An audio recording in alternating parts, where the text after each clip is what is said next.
The story begins with several carriages stop and some soldiers starting to prepare for a battle. An army of beings resembling goblins with improvised weapons rushes towards the carriages to loot them. However, all the mercenaries there stand in defense to fight against the monsters. And then the two groups charge at each other, with the only thing remaining being a sea of blood from all the beings involved in the fight. A bearded nobleman, watching the battle while smoking a cigar, complains because these attacks were happening day after day. Distracted, the poor fat man does not notice that some beings were gathering behind him to attack. When the man realizes it, he can no longer react, but for his salvation, a person with long hair charges at the beings to counterattack. The goblin tries to hit the long-haired man, but is immediately cut in half without even seeing it. With a sword in one hand and a shield in the other, the man defends against another monster's attack. He uses his shield to counterattack, hitting the goblin's head and throwing it far away. But despite this, there is still an enraged goblin charging at our protagonist, aiming to kill him and avenge his companions. The irritated man stops using his shield as defense, leaving his hands free, and immediately grabs the poor goblin's skull. With one hand holding the monster's skull and the other holding its arm, he exerts force to tear it apart. And then, in an extremely cruel manner, the man begins to rip the beast in half, while the nobleman from before merely watches. In shock, the nobleman is incredulous that the man had torn a goblin in half with just his bare hands. With his face stained with the creature's blood, the boy continues to stare at the beast's body while the nobleman asks who he was. But before all this happens, we see a man working on a computer, and our protagonist begins to explain that since he was young, he always liked games and that it was not a sin. The world of games had various elements like the case system and poverty where the nobility reigned, betrayals and murders of close people or even strangers, and last but not least, numerous monsters and ferocious beasts that only think of destroying and killing. Our protagonist introduces himself as Dallin, and his appearance is of a tall man with long hair dressed in medieval clothes. However, he reformulates and says that his real name was something else while he remembers his life in his former world. But before stating his real name, the scene cuts, and we see the boy writing in a book with a quill already in another place. He was in a carriage while the sun shone on his face, and the boy continued writing something in his notebook. A bald and bearded man arrives and says it was time to change shifts, notifying Dallin. Dallin puts away his notebook and asks if something had happened, and the man replies that no, everything was very quiet as not even a single goblin had appeared. They continue talking about the weather and why the creatures were no longer appearing while Dallin starts getting ready. However, the horse-drawn carriage passes over a stone, causing the bald man who was drinking to spit out his drink.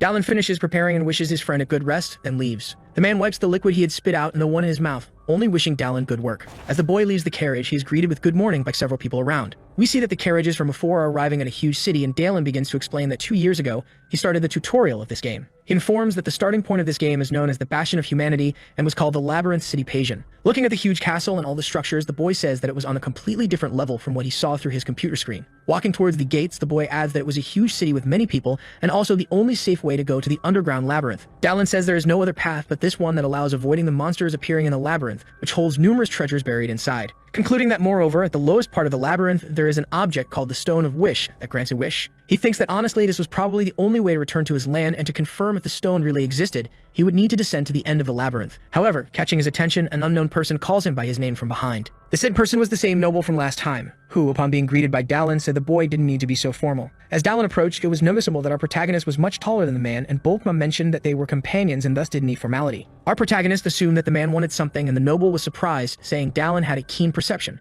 which was why he liked the boy. With all this elegance, Bolkma said he had something to offer and asked if Dallin would be willing to join his emporium as his personal mercenary. Hearing this, Dallin was somewhat confused because he thought he had never seen such an event in that game before. Bolkma said his merchant instincts told him that although there were numerous superhumans who flew and crawled in this labyrinth city, he was sure that our protagonist would soon be on the same level as them. The boy asked if the noble was trying to hire him before that happened, and the dwarf confirmed. He emphasized that this would also be advantageous for our protagonist, asking once more if the boy would accept the offer. However, unexpectedly the boy refused, and then the dwarf began to pull something from his jacket, saying he knew this would happen. The man took out a bag of coins, saying it was the commission fee, 15 shillings. Dallin was confused, noting that his commission fee was 10 shillings, and he even thought he would receive less since he joined halfway, but Bolkma said the rest was an investment. Bolkma concluded by saying he wanted to solidify his relationship with a talented warrior, and our protagonist smiled, hearing the man. To finalize the negotiation, the dwarf asked the boy not to ignore him in the future, and he accepted, saying it sounded good. The boy extended his hand to greet and say goodbye, saying he would see Dallin later. Dallin extended his hand, returning the gesture to the noble and smiling at him, realizing that the man truly seemed like a good person, and the conversation ended with a handshake. Later that day, when it was about to get dark and the sun was setting, we see several people walking through the streets of the labyrinth city. Our protagonist was one of them, and the boy seemed confused, immersed in his thoughts, ignoring everyone around him. He recalled the offer the noble had made, thinking that during his gameplay he had never seen anything like it. The boy thought he had never seen such an event before, which meant that the game's events could change depending on his actions. Dallin concluded that it was a very tempting offer, but as soon as he arrived there, he already had something to do because it was all predetermined. The boy continued walking through various streets, alleys, and suburbs of the city. Our protagonist even passed through poorer areas and finally arrived at a place with a sign. The boy looked at the establishment and confidently said he had come to the right place, then walked to the door, Dallin opened it, and upon entering, we see it was a bar with many people talking and drinking. Some mercenaries were discussing their missions and laughing while celebrating. Others were stressed about something, taking out all their anger and hatred on the drink and alcohol, and some were already drunk sleeping. Looking at the whole situation, surprisingly, Dallin was happy, saying this was definitely the place he desired. Walking and looking around, he began to explain that a little after the start of the game, but something caught his attention, and looking to the side, the boy saw something shiny that surprised him. Our protagonist opened a malicious smile, showing some sharp teeth upon seeing what he had seen. Looking at the bright light, he saw it was a kind of ghostly corpse that was translucent. The system screen appeared, saying the boy had discovered the pathetic soldier's corpse, and we see that the person had been killed there by dagger attacks. The system informed that if the boy collected the body, he could inherit the abilities as well as the skills and items of the dead person. Smiling and staring at it, our protagonist began to think, wondering what the best weapon to deal with that ridiculously difficult game would be. He extended his hand, and all the green energy began to flow into his arm, and the boy collected the corpse, saying he would reach the end of this game no matter what. We see our protagonist using the computer, saying he liked challenging games. While adjusting his peripherals, the boy mentions he enjoyed the controllability commonly referred to as physics, and for that reason, he got bored with very easy games. However, this game was difficult even for him as he stared at his monitor and watched his character get shredded by a huge ogre. Looking at the game over screen, he adds that the main character was weak, and besides that, the monsters were extremely strong. The world inside the game was heading towards ruin. Every allied NPC was either seduced by demons or busy trying to stab him in the back. Drinking energy drinks to stay awake day after day, he says he died about 100 times but was determined to see the end of this game one way or another.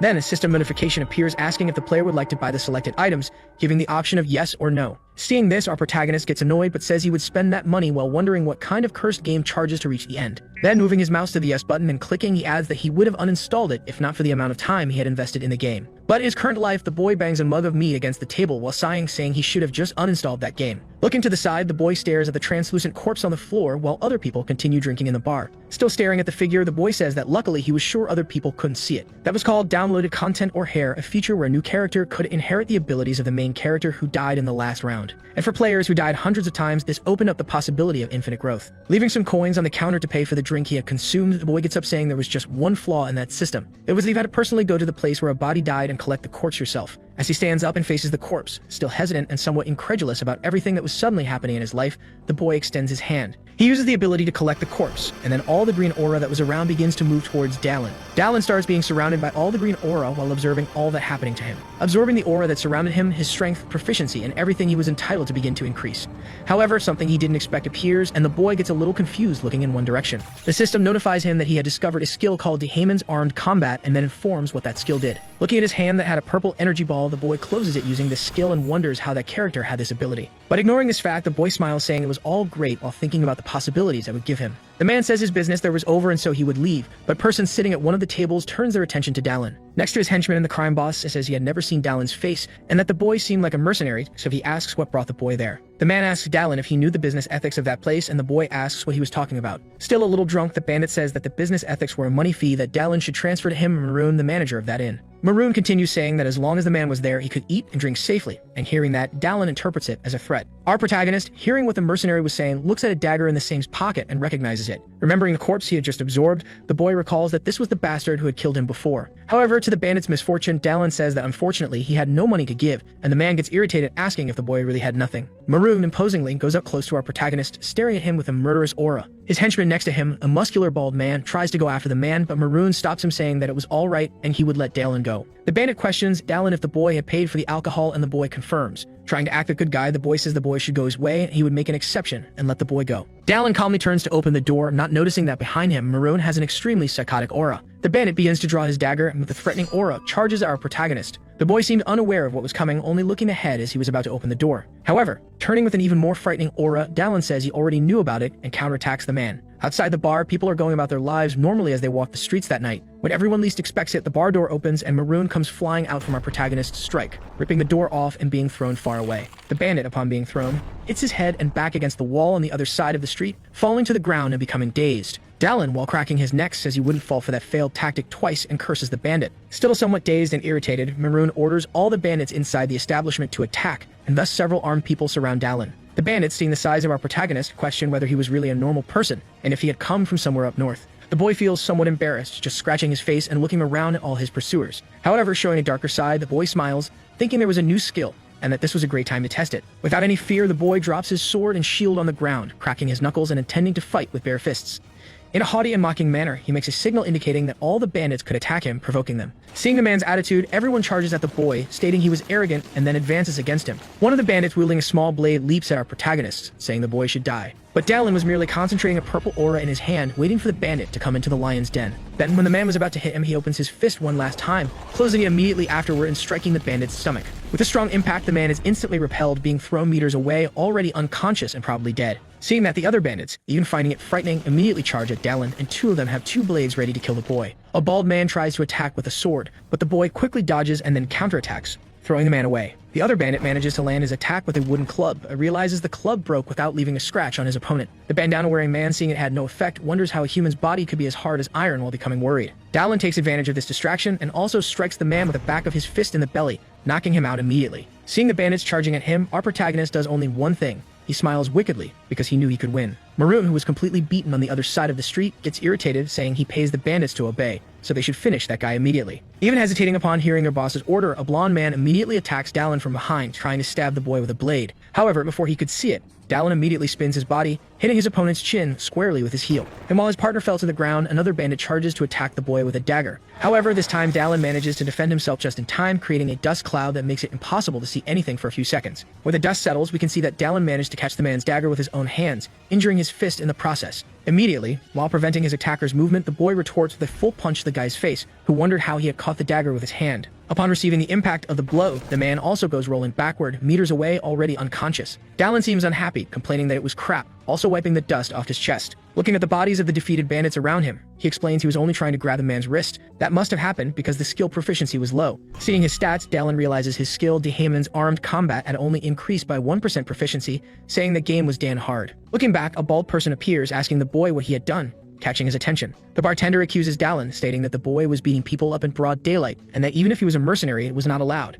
However, our protagonist had no patience for conversation, and thinking that the man was threatening him at this point, the boy draws an axe. The bartender continues complaining, saying that if the guards found out about this, he wouldn't get away unscathed, and before he could realize it, an axe flies in his direction. The bald man only manages to see the object hitting near his head, becoming completely terrified. Our protagonist then apologizes, saying that it had slipped from his hand by accident. He walks up to the bald man, removing the axe that had gotten stuck in the wood, and the boy remains nervous. With a murderous aura and the axe in his hands, he asks the bartender what the man was saying. At night, near a cabin, we see Dallin tossing a bag of gold into the air. The boy says that before threatening someone, you should know who your enemy is, and since the guy was the innkeeper, he had made a lot of money. As he walks through the city streets, he adds that with this, he could stay in a good place without worrying about anything. Already in a few meters away, the receptionist welcomes our protagonist, saying that this was the Sword and Shield Inn. The man asks the boy how long he plans to stay because this inn even offers discounts depending on his mercenary rank. Dallin then says he would stay for a week and pulls out a silver necklace from his pocket, informing that he was a silver rank mercenary. The receptionist explains that since he was silver rank, breakfast and lunch would be completely free, but dinner would be extra, and the price of the bowl was 7 shillings. Looking at the bag of coins, the boy feels somewhat disappointed,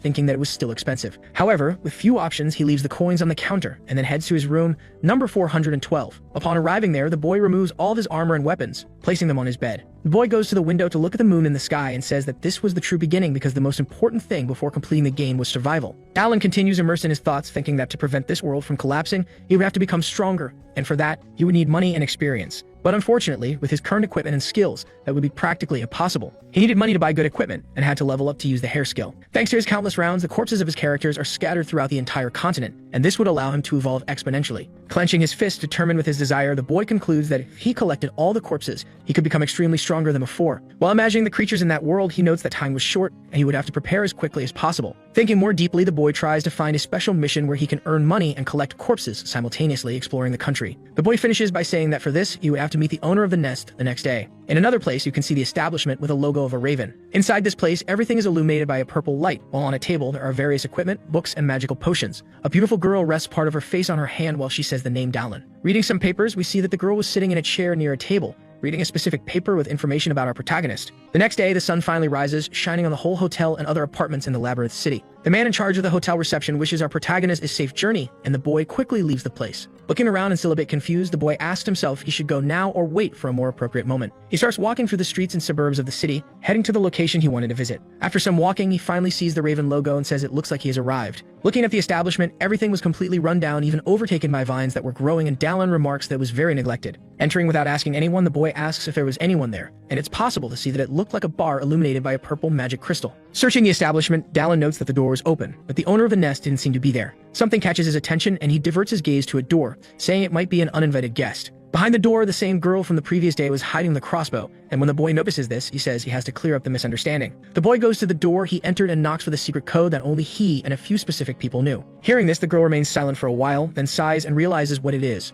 Before opening the door, she asks how many times she has to say it, and as she opens the door, she says that outside business hours, one should only come if it's urgent. Upon seeing our protagonist, she notices that the boy is much taller than her and comments that she has never seen him before. Sighing, the boy says that the girl needs to expand her customer base to do well in business, as this place should be thriving, and the girl remains silent. Smiling the hint of mockery, she explains that she is quite capable, and that the boy talks a lot for a customer from the north. She rephrases and asks how a savage dares to hint at someone like her, then asks if the boy understands, and Dallin confirms. The boy says it wouldn't be good if he were just a savage who migrated at the age of 2, and the girl is a bit confused by the phrase. He explains that he was civilized from an early age, and unlike an informant, she wasn't very good at foreign languages. Hearing this, the girl laughs despite trying to hold it back, saying the boy is a disappointment. The girl apologizes, commenting that she didn't expect to be fooled in such a gentlemanly manner. She turns around smiling and walks back to where she was, saying that since our protagonist is a customer, he will be served tea. As she turns, our protagonist notices the girl holding a crossbow and feels a bit nervous, sweating. He thinks that his chest was almost pierced, and with a knowing smile, the girl simply ignores him. Inside, the girl serves tea to Dallin, saying that even if he has heard about her, they should introduce themselves. She introduces herself as Sienna, stating that she works as a simple informant for the Raven's Nest, but is actually the owner of the place. The boy introduces himself as Dallin, saying he heard that he could accept various types of missions there. As she sits across from him, the girl confirms that he can take missions if he wants, but asks how the boy discovered that place. The boy replies that it was Bulkma who told him, and he also said that if she offers alcohol, he could drink, but if she offers tea, not to drink it. Irritated, the girl says that the man's tongue is too loose and asks if our protagonist saved his life, to which the boy says it was something like that. She explains that the code the boy used to knock on the door is something only truly close people know, so she tried to take precautions. The boy says that collateral damage is too great for a simple concern, but changing the subject, the girl asks if he wants a mission. She explains that even with everything, she still doesn't know the boy, whether close to Bulkma or not, so this is the first time they're meeting, and for now the only thing the girl can do is give trivial missions, things that wouldn't have much impact on her business even if the boy fails. Smiling, the boy says it's okay since this is their first meeting, and the girl also smiles. Smiling, the girl says she should witness the abilities of the almighty warrior who tore apart a goblin with his bare hands. In another place, in a more remote part of the city resembling a slum,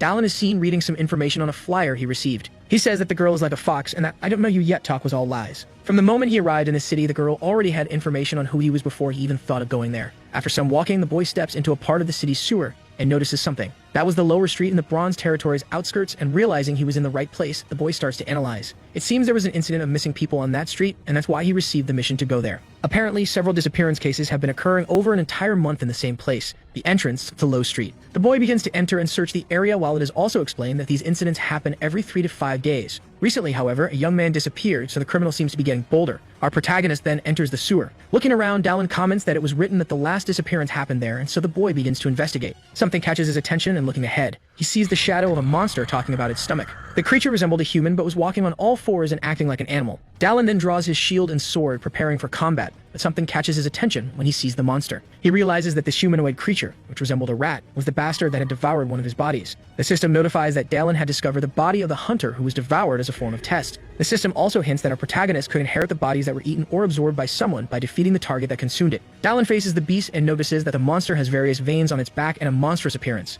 Seeing this, the boy smiles, saying he wouldn't have imagined finding his target so quickly. The boy assumes he's lucky, and the notification explains that if he defeats the target and absorbs it, he will acquire the powers of the corpse the monster ate. Raising his shield to defend himself, the boy comments that the monster is either a low-level half-monster or a low-level boss. Recalling his first battle against the beast, he notes that the rat originally had the size of an ogre and could easily destroy buildings. The creature, in a frightening and terrifying manner, says it didn't have much to eat today and was hungry since the small meals no longer affected its stomach. Taking a battle stance, Dallin comments that since it's the beginning of the game, it seems this creature is still developing and unfinished. Realizing this, our protagonist says it's better this way since he wouldn't face the monster at its full strength, making things easier. With a wicked smile, Dallin says he can cut the monster down before it reaches its strongest level. Irritated and already without human consciousness, the beast, with furious eyes and teeth, charges our protagonist and his life. It runs towards Dallin with its sharp and gigantic claws, ready to tear him apart, trying to attack the boy. However, Dallin is already prepared and easily dodges the attack by stepping back. He takes advantage of the stop to quickly strike his opponent with a kick to the stomach. The beast is thrown meters away by the attack, causing extreme damage to its belly. The monster hits its head against a sewer wall, becoming extremely injured and dazed. The creature turns to look at Dallin, and we see that the wound had crushed part of the beast's skull. However, a disgusting pink slime begins to form on the wound, regenerating it immediately. Seeing that his enemy had regenerated, the boy becomes extremely irritated, realizing the monster was still very strong. Quickly and without hesitation, the monster turns, ready to attack again, charging at our protagonist to kill him. However, without mercy, the boy uses his sword to try to cut the monster in half, but only manages to leave a wound in its stomach. The furious beast screams in pain while our protagonist realizes his attack hadn't been deep enough. Still groaning in pain, the half-human monster contorts, trying to hold the blood pouring from its stomach. Seeing his enemy kneeling before him, the boy raises his sword to finish him off and end the fight. Unexpectedly, with tears in its eyes, the monster begs our protagonist to stop because it was a person. Hearing this, the boy is completely confused, asking if the monster is okay now, and the person responds affirmatively. Crying, the beast says it didn't do it because it wanted to, while sobbing with tears streaming from its eye. He continues crying in despair, saying he didn't want to eat people and that a certain type of people put this beast inside him. Our protagonist asks who these people are. The monster responds that he doesn't know either and that they wore black robes and masks. The monster adds that these people used some strange potions and spells to transform him into this, and Dalen asks what the masks look like. Still crying over everything that happened, the beast explains that they were made of gold with a smooth surface and a large painted mouth. Hearing this, Dalen remembers something and says that as time passes, these people will give him more headaches. That's why he better be prepared to face them, and suddenly the monster starts to despair, asking how he could do this to people. The boy responds that it wasn't his fault, leaving the monster surprised and somewhat distressed. He adds that the people who turned the boy into that are the main culprits, so he doesn't need to worry. Dalen further states that he will make them all disappear, and for some reason, the monster starts to writhe. As he stands up, our protagonist thanks and sheaths his sword, thanking the monster once more. Still in tears and crying, the man says that those people fed him the flesh of his own daughter. And as the boy walks away, the monster continues talking about how they forced him to eat open-mouthed, consuming flesh, muscles, and intestines. But something changes in him, and his aura reverts to what it was, making him extremely aggressive and frightening, saying he is hungry. The beast lapses back into madness, and then tries to attack Dalen again, charging at the boy while his back is turned. Realizing what had happened, the boy bites his lips, becoming extremely irritated, and draws his sword. Before the monster could reach him, as an act of saving it from this suffering, the boy turns and uses his sword to finish it off. The beast's head instantly flies meters away while the half-human body falls into the sewer water. The system notifies that the boy had eliminated the monster that had swallowed his corpse, and thus he had discovered a new body. Dalen observes his former corpse and the monster's body lying in the water,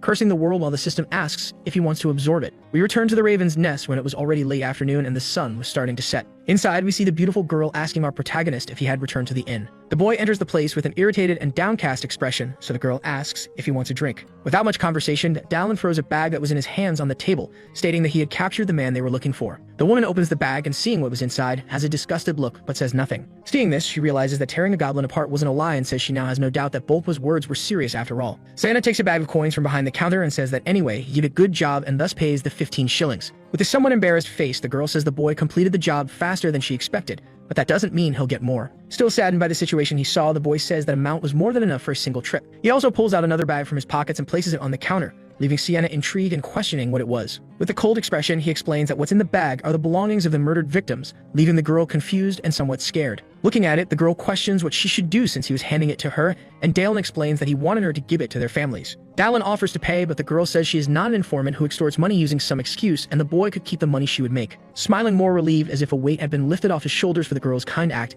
Dalen thanks Sienna. He turns and begins to leave, saying he will see her tomorrow, and the girl, irritated, responds that for the 10th time, he should come during business hours. Dalen retorts that he would think about it if she offered him a drink instead of tea to try to kill him. Proud and somewhat happy, she sighs while watching the boy leave, realizing he had a good heart. Watching all this, she asks if it was really serious, since this wasn't the action of a typical mercenary who only cares about himself. Santa also says that he doesn't seem like a man who would simply be driven by a sense of justice and be stupid, getting a bit interested while looking at the bag. The girl sighs once more, saying that he's a very interesting mercenary. She says she is sure Dalen is capable of everything she commands, and already at night, we return to the inn where our protagonist was. At the inn, the boy is writing something again in his notebook. We discover that it was Dalen's diary, and he was reporting that he eliminated a demi-demon that would later become a disaster and even recover a corpse. He activates his stats window, beginning to analyze it, seeing that he had already gained a new skill called night vision. Noticing that his stats had increased exponentially, the boy says that, as he thought, he should recover as many corpses as possible as quickly as possible. This is the cost if he wants to repair the future world scenario that is approaching. There are various situations that will happen soon, such as a coven of witches who will burn a city and kill many citizens.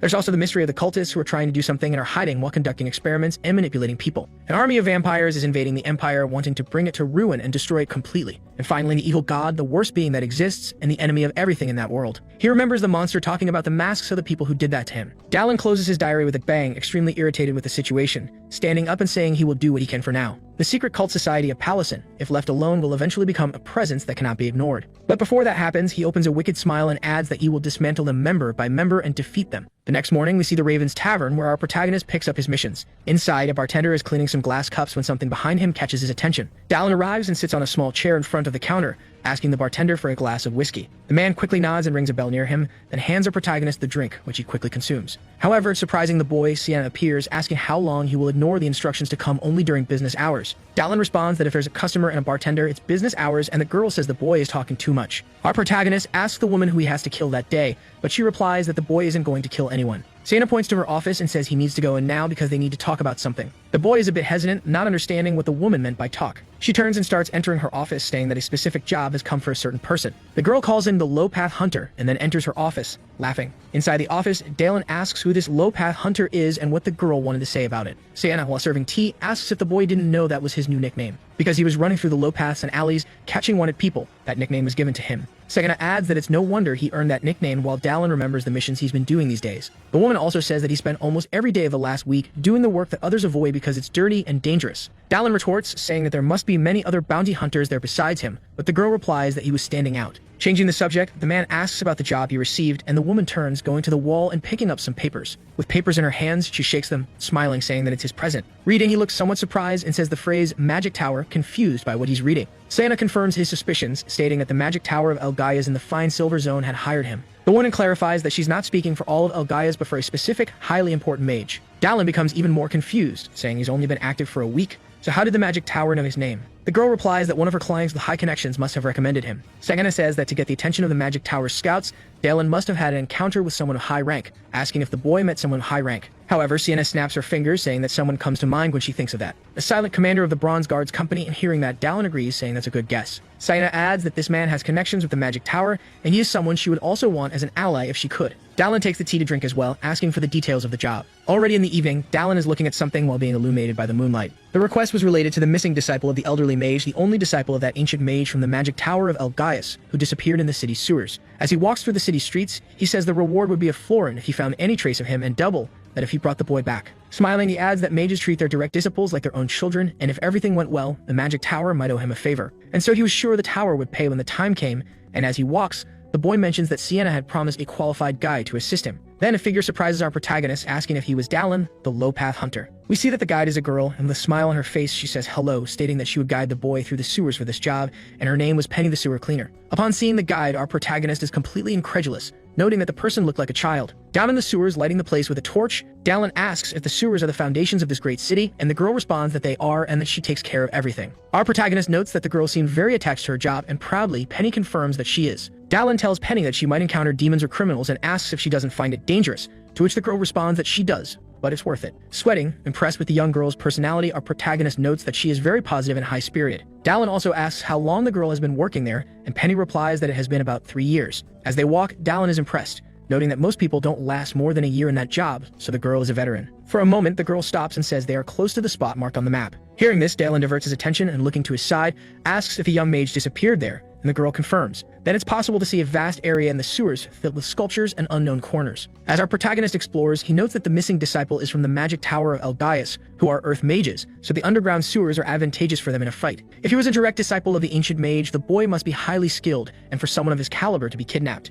Then the person responsible must be that guy, as the boy looks idly in a direction, thinking and imagining someone we don't know. This person was one of the biggest nuisances among the cultists, and when he fully develops, he will be called a one-man army. However, this person is still far from the completion of his powers, and for the sake of the future, Dallin should kill him now. As he walks through the sewers, looking at the water under his feet, the boy sees a shining object and notices something. Picking it up, he realizes it's a necklace, and Penny, seeing it, responds that it's a single-use defense spell necklace given to tower disciples, and Dallin already knew that. Observing more closely, he notes that the crystal is no longer lit, meaning the spells stored inside are exhausted. In other words, this was the mage's final destination as they observe the nearby structure. Looking at a certain object, the boy becomes somewhat reflective and hesitant, thinking about what to do next. Stating an entrance, he calls Penny, and when the girl responds, he asks if she is good at fighting. Dallin stares at a specific place, stands up, and draws his sword. Penny replies that she's good enough to defend herself, and Dallin responds that's sufficient. Our protagonist prepares for a bloody battle about to begin, wielding his shield and sword. In the same hand holding his shield, the boy also holds a torch and positions himself in front of Penny. He asks the girl to stay behind him for a moment, then some beings begin to emerge from the entrance our protagonist was watching. Several monsters resembling humanoid frogs walking on 2 legs appear with their grotesque appearance. With their tongues out, the monsters drool as if eyeing 2 prey, ready to devour them.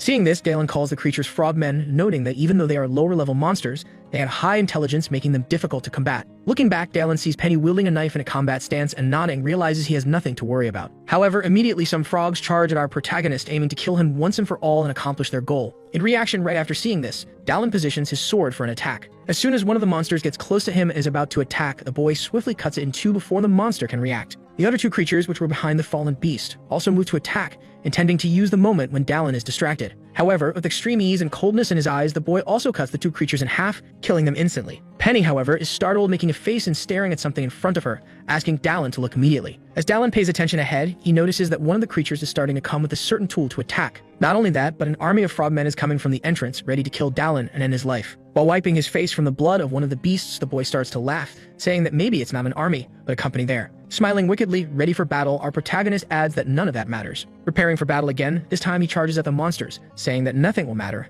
after he kills all the beasts. After a while of a bloody battle, we see Penny holding her blood-stained knife, surprised by something. The girl can't even speak what she saw, and when we look around, a pile of frogmen corpses is scattered throughout the sewer. Dallin, his body completely stained with blood, asks if Penny is okay, and the girl replies that she is, thanks to our protagonist. As she approaches Dallin, the girl says she has been part of the cleaning crew for 3 years, so she can handle 2 frogmen. Suddenly, the boy asks the girl not to come closer, leaving her confused while he positions himself in front of her. Suddenly, a sword comes toward our protagonist, who barely manages to defend himself. He then throws his tool aside to draw his axe, intending to throw it. In a dark passage where nothing can be seen, the boy throws his axe, which spins towards something. It seems to hit one of the frogmen, making a monstrous noise suddenly. Penny, scared, asks how our protagonist knew there was a beast there, and he explains that monsters become more ferocious when hunting humans. Actually, the man was using his night vision ability, allowing him to see in the dark, and he notices that only 2 remain, with the last one fleeing. Penny asks what they should do, and Dallin explains that they will chase the monster since its lair is probably not far away. The woman, staring at our protagonist, feels somewhat embarrassed, saying he is extremely incredible. Dallin, noticing the girl had stopped walking, nudges her, asking what she's doing since they should go immediately,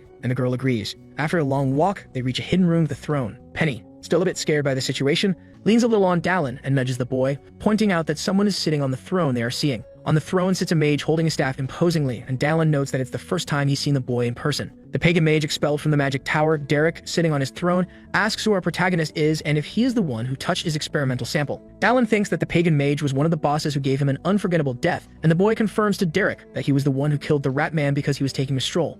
The mage responds that the boy is lying because it's strange since normal people don't take deep strolls in the sewers as he was doing. The mage strikes his staff on the ground, making a loud noise while saying that our protagonist should not have pursued the frogs that fled to his lair. Then from the surrounding waters, several frogmen begin to emerge. Penny, seeing this, starts trembling all over, holding her knife and looking ahead with a terrified expression. Looking around, she sees an army of various frogmen ready to tear apart and attack anyone. As she steps back, the girl says that if this is released into the city, it will cause a catastrophe, continuing with a terrified expression. However, Dallin touches her back, preventing her from moving further back, catching her attention and making her blush. Looking at Dallin, the man maintains a firm and confident expression as if wanting to reassure the girl. Seeing the protagonist, she understands that the boy can defeat as many frogmen as there are, so she doesn't need to despair. With a look of extreme psychopathy, Derek orders his frogmen to tear them both to pieces. Then, revealing they even had enormous teeth, the frogs charge ferociously to defeat Dallin and Penny. Dallin remains motionless before an army of frogs rushing towards him, ready to kill him. Holding a blood-stained sword, the boy asks Penny to stay behind him while he fights. The boy starts walking towards his opponents, reassuring Penny that he will finish this quickly. With a cold expression, Dallin states that if the conjurer dies, all the frogmen will die as well.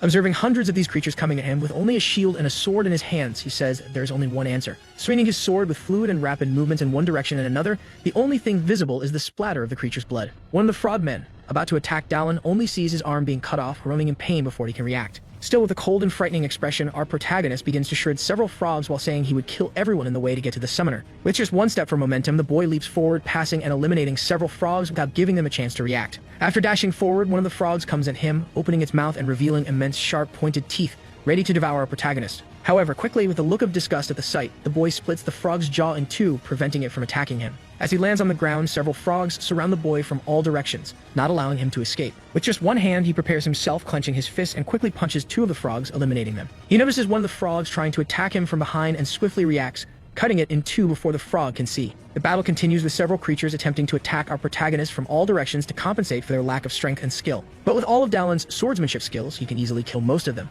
but his sword breaks in the process. Due to the number of frogs attacking, even his shield falls apart, leaving the boy with bare hands. And then all the frogmen seize this opportunity to attack our protagonist, who intends to fight with his bare hands and kill all those beasts. He uses his Dahaman ability to fight with his hands, furiously stating that he would finish off all those damn frogs. Several beasts continue trying to hit our protagonist, who with only his fists crushes their skulls and stomachs. Throughout the fight, the boy maintains a cold expression, only clenching his fists and staining them with the blood of his victims, showing no mercy. With a single blow to the stomach of one of the frogmen, he can throw it against the other creatures, sending them flying. Derek the wizard, upon seeing this, is terrified, seeing that the boy was very powerful and seemed psychopathic. Seeing his summons being torn apart by a man with bare hands, he wonders where such a monster had come from. Looking ahead, the pagan wizard does not notice Dallin advancing towards him with an axe in his hands ready to finish him off. When he realizes it is too late and even trying to defend himself with his staff, he fails. A purple trail of energy can be seen moving from top to bottom, following Dallin's motion with the axe. After the dust settles, we see that our protagonist has landed a full blow to the pagan wizard's skull, who still utters his last words. Seeing that he had accomplished his goal, Dallin sighs in relief, realizing that everything was over. A notification appears with the wizard's death, indicating that he had discovered the body of a mercenary who had become a pagan wizard. Our protagonist remembers the moment he fought and was absorbed by Derek, who had dragon blood in his body and was used for experiments. Dallin adds, saying that thinking about it now, that scene was extremely horrific, cursing the corpse lying before him. Then the system asks if he wanted to absorb the body to acquire its skills and stats. Our protagonist then stretches out his hand, opening his fist, and uses corpse gathering to increase his stats. With green energy flowing through his body, all of his stats begin to increase, especially sense energy and mana. He also gains an ability called dragon blood regeneration, which he had obtained in his former body, and he is already at 6% proficiency. Bulge on our protagonist, and the boy starts to feel something flowing through him, causing extreme pain. A golden aura starts to spread across Dallin's body, making him appear covered in a gold-like energy. Everyone in the room, including Penny and the frogmen, are incredulous, not understanding what is happening. For a moment, the boy remains still, feeling all this energy flowing through his body, making him extremely powerful. With confidence, the boy turns, drawing the attention of the frogmen and asking if they are ready for what is about to happen. After showing his new strength, all the frogs stare at our protagonist, trembling with fear. Fearing what would happen, they immediately flee before they can be killed. Seeing this, Dallin sighs a bit, closing his eyes and thinking about something. However, his thought is interrupted by Penny calling his name, and the boy opens his eyes to see the girl. The boy walks up to Penny, saying he told her to stay away, and she runs, asking if Dallin is okay. A bit frightened by everything that happened before her eyes, Penny asks if the boy is really human, and the boy asks what she means. Penny starts to say that even though the boy is human, not everyone is like Dallin, as he killed dozens of frogs with just his hands. Dallin asks what she thinks about something, and the girl doesn't understand the question, asking back why he suddenly asked that. Our protagonist responds that he only asked because he had nothing else to say, and the girl agrees but says she wanted to say something. Embarrassed, touching the tips of her fingers, she says that even though it's the first time they've met, he is different from all the other people she has known. Extremely shy, the girl says that being near him makes her feel he could do anything. She says she doesn't care if Dallin is human or not, as what matters is that the boy is himself, but Dallin interrupts, asking her to wait. With a slightly embarrassed expression, the boy says he wasn't talking about her thoughts. He wanted to know what she thought about where the pagan mage hid the hostages, leaving the girl completely red like a tomato. The girl gets irritated, saying that if he doesn't explain what he's asking, she won't understand. Elsewhere, in a church with an upside-down cross sculpture, we see some people talking. Four hooded figures are conversing, and one of them says the reason for urgently calling this apostles' meeting is because Derek has died. All the others are shocked, and one of them asks how a powerful pagan mage like him could have been killed. The mage conducting the meeting says that even though he was the last to be admitted, he wasn't the type of person who could be easily killed. One of the masked figures asks what happened to him and the army of 500 frogmen. Unexpectedly, leaving everyone in the room incredulous, the man responds that half the army was killed. He also explains that the rest fled in fear, and that's how Derek died. One of them asks if it was the guards who did this. Other masked figures also ask if it could have been someone linked to the Silent Company, but they also receive a no as an answer. The mage conducting the meeting says it was done by a single person, leaving one of the masked figures in shock. They continue talking, wondering why the bastard Derek kidnapped a direct apprentice of the elder mage, but an apostle enters the room. All the other masked figures there bow, greeting the great apostle responsible for everything. The man wears a mask like all the others with a smile, but unlike the rest, he walks with an elegant and imposing posture, showing his power. He walks to the center, sits on his throne, and says that the reason he called them there was to say not to fear, just a mercenary. The masked woman, who was previously worried, asks if it was really a mercenary who single-handedly killed an army of monsters. However, the chief apostle tells her to shut up immediately, making the woman scared. The great apostle explains that he has moved up the date of the grand plan because Derek's death doesn't mean their plans will change. One of the apostles, hearing that the grand plan will be put into action, realizes that this means something significant. Then the chief of all says to release the funds to buy ingredients for the secret drug and bring those who can wield weapons. Irritated, he adds that if things don't go well, they should pressure everyone with the power of the economy, since that is the reason they are increasing their power. The man says that nothing has changed and that the order of evil will begin with them, and the day when the 7 walls collapse is not far off. He orders everyone to prepare for the day the 7 walls will fall, while all the other apostles continue listening, bowed before their master. Elsewhere, after a long time, we see a magic tower in El Gaia's at a bronze branch. Looking at an extremely fancy clock, watching the hours pass, we see Dallin sitting in a comfortable armchair. The boy remembers Sienna saying that the person who had given the mission wanted to see him personally to give him extra compensation. Happy, Dallin continues looking around, saying there's nothing wrong with him receiving an additional reward, and that's why he's there. Bored and with no one calling him yet, the boy opens his status window, making it appear immediately. He begins to read about the skill he had acquired, dragon blood regeneration. Regeneration, one of the many characteristics that come from dragon blood, was applied to humans but consumes a lot of stamina to use. In the sewer, he slept for a day as soon as he returned from the mission, and it seems he doesn't have full dragon blood in his body, only partially. The boy calculates that it would be impossible to use that skill continuously in a fight without exhausting himself completely. Suddenly, a man with red hair and a large beard enters the room, saying he had kept the guest waiting unintentionally. This person was Felver Valentino, the ancient mage of the magic tower El Gaias. He apologizes as it has been a while since he was last at the magic tower, so he had to catch up. Felver says he will ask for a cup of tea and asks if Dallin would like some, to which the boy replies yes. The ancient mage says something, but our protagonist immediately ignores it,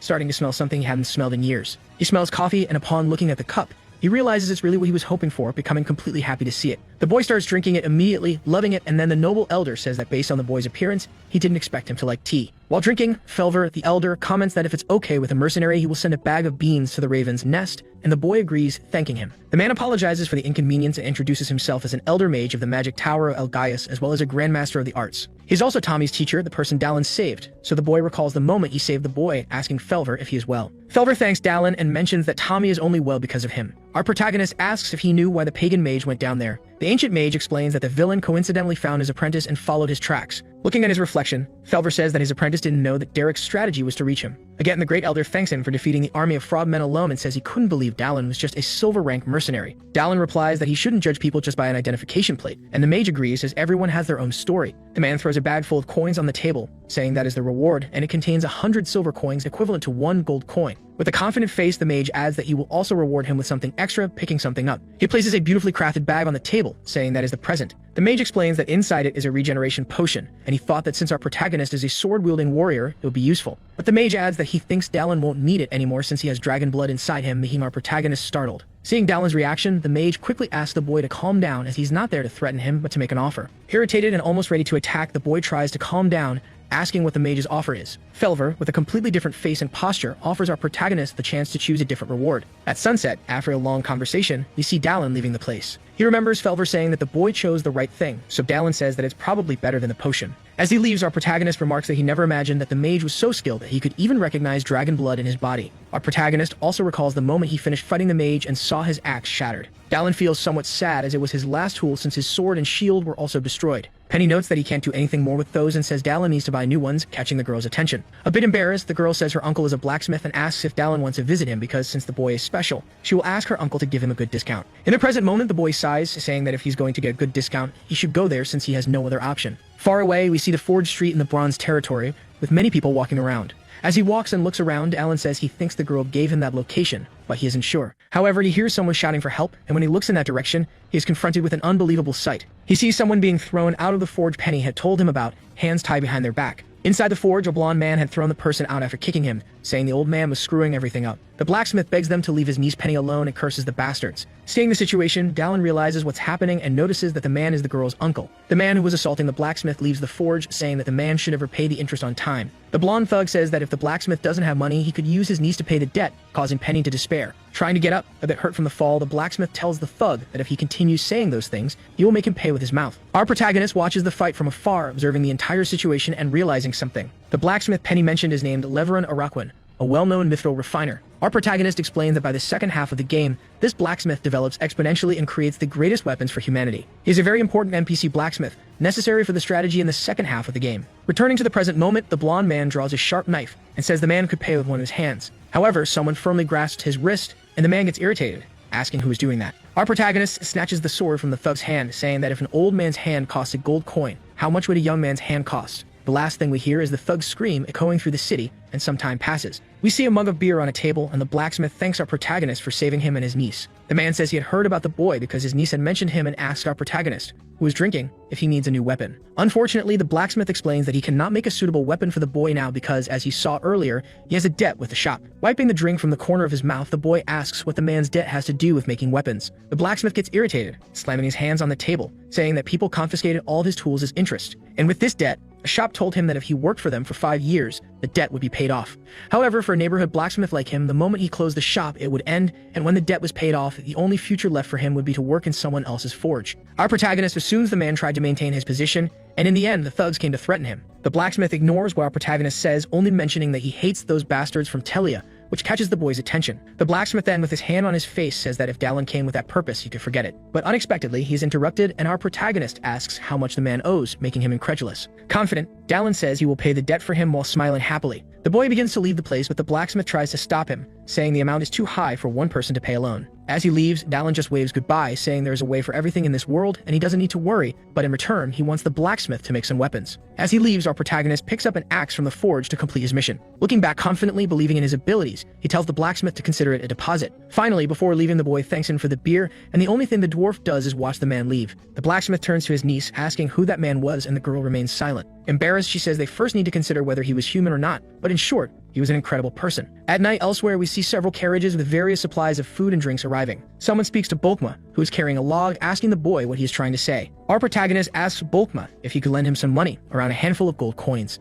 The man doesn't even know what to say, only observing the boy in front of him. After a while in a house, we see someone with a bag of coins in their hand, and Dallin says it was a commission. We recall the moment when Dallin was negotiating with Bulkma, explaining that a family member has a debt, and the noble asks what it's about. While eating some grapes in the noble's house, our protagonist explains that it's a business fund debt that kept accumulating until it became several dozen times what it was originally. Again, Dallin asks if the man could lend him the gold or not, and Bulkma is a bit hesitant, questioning whether he should. While smoking, Bulkma asks with whom this person created the debt. Dallin responds that it was with the Tilia shop, and upon hearing this, the dwarf makes an irritated face, clearly displeased. The noble then says he will lend the money, and Dallin, eating an apple, says it seems the man also has connections with Telia. Our protagonist asks what he should do in return, and the noble says he thinks quickly. While extinguishing his cigar, he says that the Telia shop is an organization with dirty funds, so he arranges to meet Dallin tomorrow at the same time. Dallin starts to explain about the Tilia shop, an organization illegally created by the Apostles of Retrograde, a group of cultists. They control most of the commercial power in the Bronze Territory, a place that is essentially the life of the cultists. Dallin didn't plan to meet them so soon, but since they got involved, he will have to crush them. Our protagonist says he would confront them now. They are still a legal merchant association,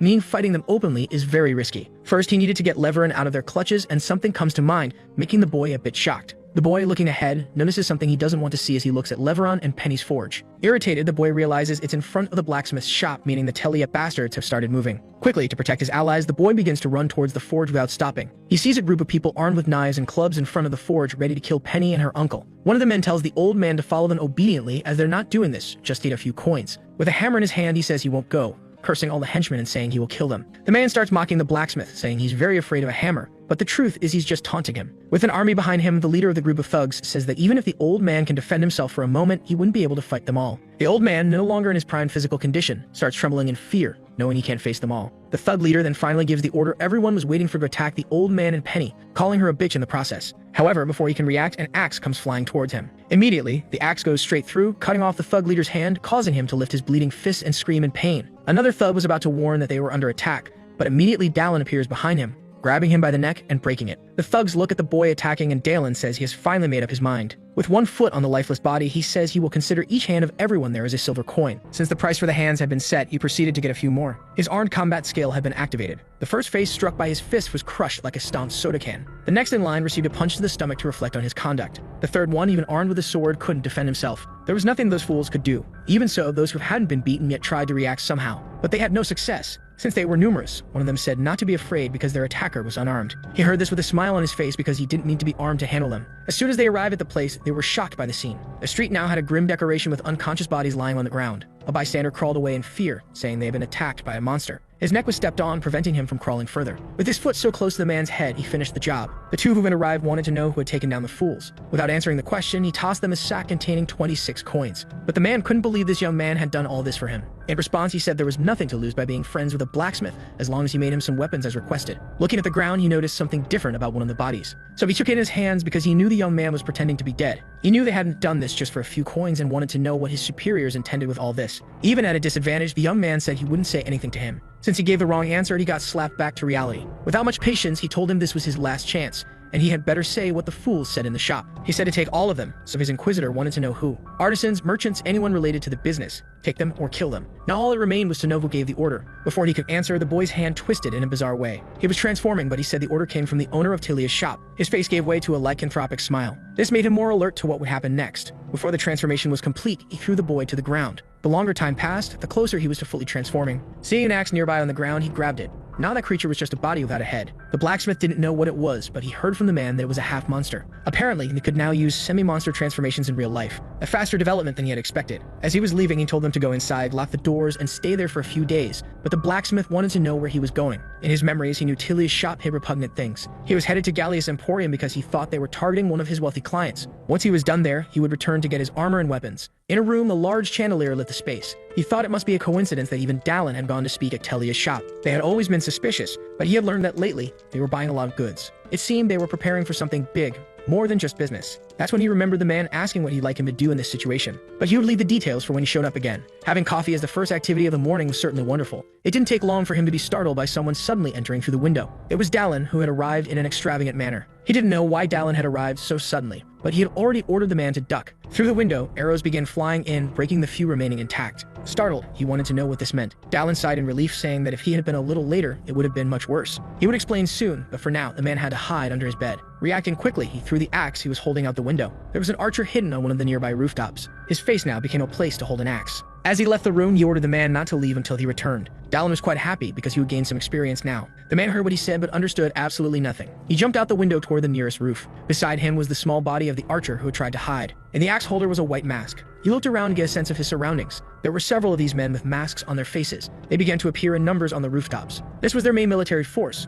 white and gold masks in motion. This indicated they wouldn't just stand by and do nothing. Preparing for what was to come, he gripped the axe in one hand. There wasn't much time left before their grand plan would be put into action. A projectile flew in his direction. With skill, he used the axe to defend himself. Standing still wouldn't help, so he started to move. Before him were already a few of the fools who looked surprised. They tried to attack him in vain, but what they threw at him only hit the image he left behind. The first axe strike landed perfectly. It didn't take long for him to be close to the next one. This time, the axe brought about a separation of head and body. Now only 3 were left, and another projectile came his way. Once again, the axe was useful as a tool of defense. Someone said he must be the soldier who killed Derek. This man calmly approached him. They stood face to face, but on different rooftops. As soon as the masked man realized it was him, he expressed his desire to taste some of his blood. For the blood of valiant warriors is always a delight. This was a silver mask. He hadn't expected an executive member to be there. This was Stray Leader Hafen, a low-class assassin vampire who used poison and memorization. In the game, it was difficult even to react to his attacks. Still, he was excited to see how things would go now. There was no other option but to face him alone. Confident, he hoped to resolve everything in just a single strike. The vampire waited, smiling for him to approach. Dallin noticed something was wrong. He was now in the middle of a trap. He did his best to defend against the stakes. Now he felt he had been too reckless and should have been a little more patient. Because of his character's body that this guy had consumed, a notification appeared. He had discovered the killer who dismembered bodies under the night sky. Not to mention the recent attack wasn't made by him alone. The vampire had help from the other fools Dallin hadn't dealt with yet. If that was the case, he needed to take care of those guys first. Attacking, the vampire said he was growing impatient because he already wanted Dallin's blood. The henchmen attacked in unison, just like the crossbowmen on the other side. Dallin found himself surrounded on all sides. With exceptional mastery, he disappeared and was already upon some of them. His axe found the first of many targets. There was no time to waste in this situation, and his attack continued. His strikes were precise and lethal. The long-range shooters were no longer breathing, leaving only the others. He then prepared to throw his axe toward them. Without time to react to the speed of the attack, one had already been hit. Preparing to finish them off, he used his compatibility. As quickly as his axe advanced toward them, it had no trouble taking them down. The survivor of this strike called him a monster. Dallin was relieved that only one of them remained now. Without patience, he let his axe sing. However, he noticed an attack coming from behind. He had to defend immediately, using the axe to stop the projectiles. But what he didn't expect was for poison to come out of them. Realizing the gravity of the situation, he tried to move away from the smoke immediately, but he was already poisoned. The vampire said that a simple human couldn't resist a deadly poison. He hadn't used it earlier because of his companions, but now with only one of them alive, it was a reasonable loss. Even so, the vampire was relieved not to have faced him head-on as he had taken down all the others without difficulty. Knowing this, he needed to make sure to get rid of him completely. Being a vampire, the poison didn't affect him, but he hoped the human wouldn't be able to resist. Amidst the smoke, he approached what he thought was the body of his victim. As he got closer, he realized it wasn't him. That body wore a golden mask. Dallin is already behind him, ready to let the blade of the axe sing. The vampire didn't expect this attack, much less that the human was still alive. Though he was caught by surprise, the first attack didn't hit him. What occupies his thoughts now is how the human resisted the poison. The only possible explanation is that he must not be human. That is certainly a terrifying monster. Before him, the man says his eyes are burning. It reminded him of tear gas when he was a soldier, but the vampire has no idea what that is. Not understanding what he's saying, he began to attack frantically. All he desires now is for this person to die quickly. Dallin sighed, unconcerned about the attack. He didn't care because their attack patterns were always the same, while the dragon's blood regenerated him. Dallin's foot sank into the roof. The vampire couldn't believe that the man was already before him. Worse than that, his throat was now in the palm of that monster's hand. With him immobilized, Dallin asked if the vampire would like to say his last words. He finally asked him how he survived the poison, which is lethal to humans. The vampire shouted loudly that it was impossible. Dallin told him he was talking too loud and crushed his throat. Luckily, it was a low-class vampire. If it had been higher, he would have turned into a bat or shadow and escaped. With that, he found a body that had perished trying to take down the vampire. The system wanted to know if he wanted to collect the body, so if the body was collected by him. With that, he inherited the vampire's abilities, plus 3 in strength and jumping skill. Still in the house, the man was terrified because he never imagined he would be the target of an assassination. Even worse, in broad daylight, he remained in the room, holding a sword. Looking out the window, he tried to calm down because his head was still attached to his body. Contemplating the scenery, he wondered if it was all just a dream. Whether it was or not, it was wise to call his guards just in case. Preparing to open the door, he hoped Dallin was still alive. A loud noise erupted behind him. He turned, ready to defend himself. However, he felt ill and collapsed. Downstairs, Dallin said he needed to better control his strength now. Returning, he told the owner of the Emporium that he had completed his task, but found him unconscious. He thought he might have been poisoned, but even the man didn't know why his mouth was foaming. In the room, someone entered, wondering what all the noise was about. The person who entered was Sienna, and to her, it made sense that the noise was caused by Dallin. Even so, he wanted to know what she was doing there. She brought the information he had asked for. The 3 of them sat in the room drinking tea while they talked. The man wanted to know if she was the informant from the Raven's Nest. She confirmed that she was. He couldn't believe she had an infiltrator in the Emporium, but if that weren't the case, she wouldn't have known where Dallin was. Looking at him, she spoke again, saying she had the information he requested. She discovered which organization those silver masks belonged to. Since she had obtained it from the sewer incident, he hadn't thought she'd have enough time, but the girl had proven more capable than he expected. The question was whether she had done it right, so he asked who they were. They were heretics serving an evil god and called themselves Apostles of Regression. Additionally, there was one more thing. That book was the ledger from Telia's shop. Upon inspecting the book, he discovered a few more things. The owner of Telia's shop was one of the executives of the Apostles of Regression. In recent days, they had been buying large quantities of medicines, metals, and weapons. All these goods were stored in a warehouse they had purchased a long time ago and had neglected. Dallin knew the place and hadn't expected them to have been there all this time. There were signs of the masked men there, as well as the people they had kidnapped, along with their henchmen. It seemed they intended to turn the hired thugs into semi-monsters and use the artisans to make weapons. This was the prelude to a war that would soon take place. He wanted to know if there were any updates on the Bronze Guards, since she was close to the commander of the Silent Company. She had spoken with him, and it seemed he would cooperate, but it would be difficult to attack the place without concrete evidence, and it was also outside his jurisdiction. However, for Dallin, that wasn't a problem. They just needed to create a justification for the guards to intervene. After the conversation ended, night fell over the city. A man complained about the cold, saying the winter was harsh. They could have sent the henchmen for that task, not the faithful followers of the cult. Even so, they were there standing guard at that building. His companion told him to stay quiet because if a golden mask heard that, he would be killed. The apostles had been working hard, and the grand plan will soon be put into action. Without warning, his companion fell to the ground. He had no idea what was going wrong, and Dallin was already behind him, much to his misfortune. Standing before the young man, Dallin wanted to know more about those white and gold masks. After all, he had killed them all. Hearing this, the young man was incredulous. Without waiting for his reaction, Dallin struck him. Thus, there would be no resistance from those 2. Besides them, there were a total of 30 people there. Many were on the rooftops and in the alleys of that place, but most of them were already unconscious, so there was no one left to stop his attack now. He jumped from the roof and headed for the ground. His descent was perfect and silent. There were no addicts or beggars on the street at this hour of the night. It's possible they had been captured and monstrified. Since they accelerated the plan, they no longer feared staying in the shadows. In the morning, he received confirmation that the Bronze Guards would assist them in this matter. The plan was simple.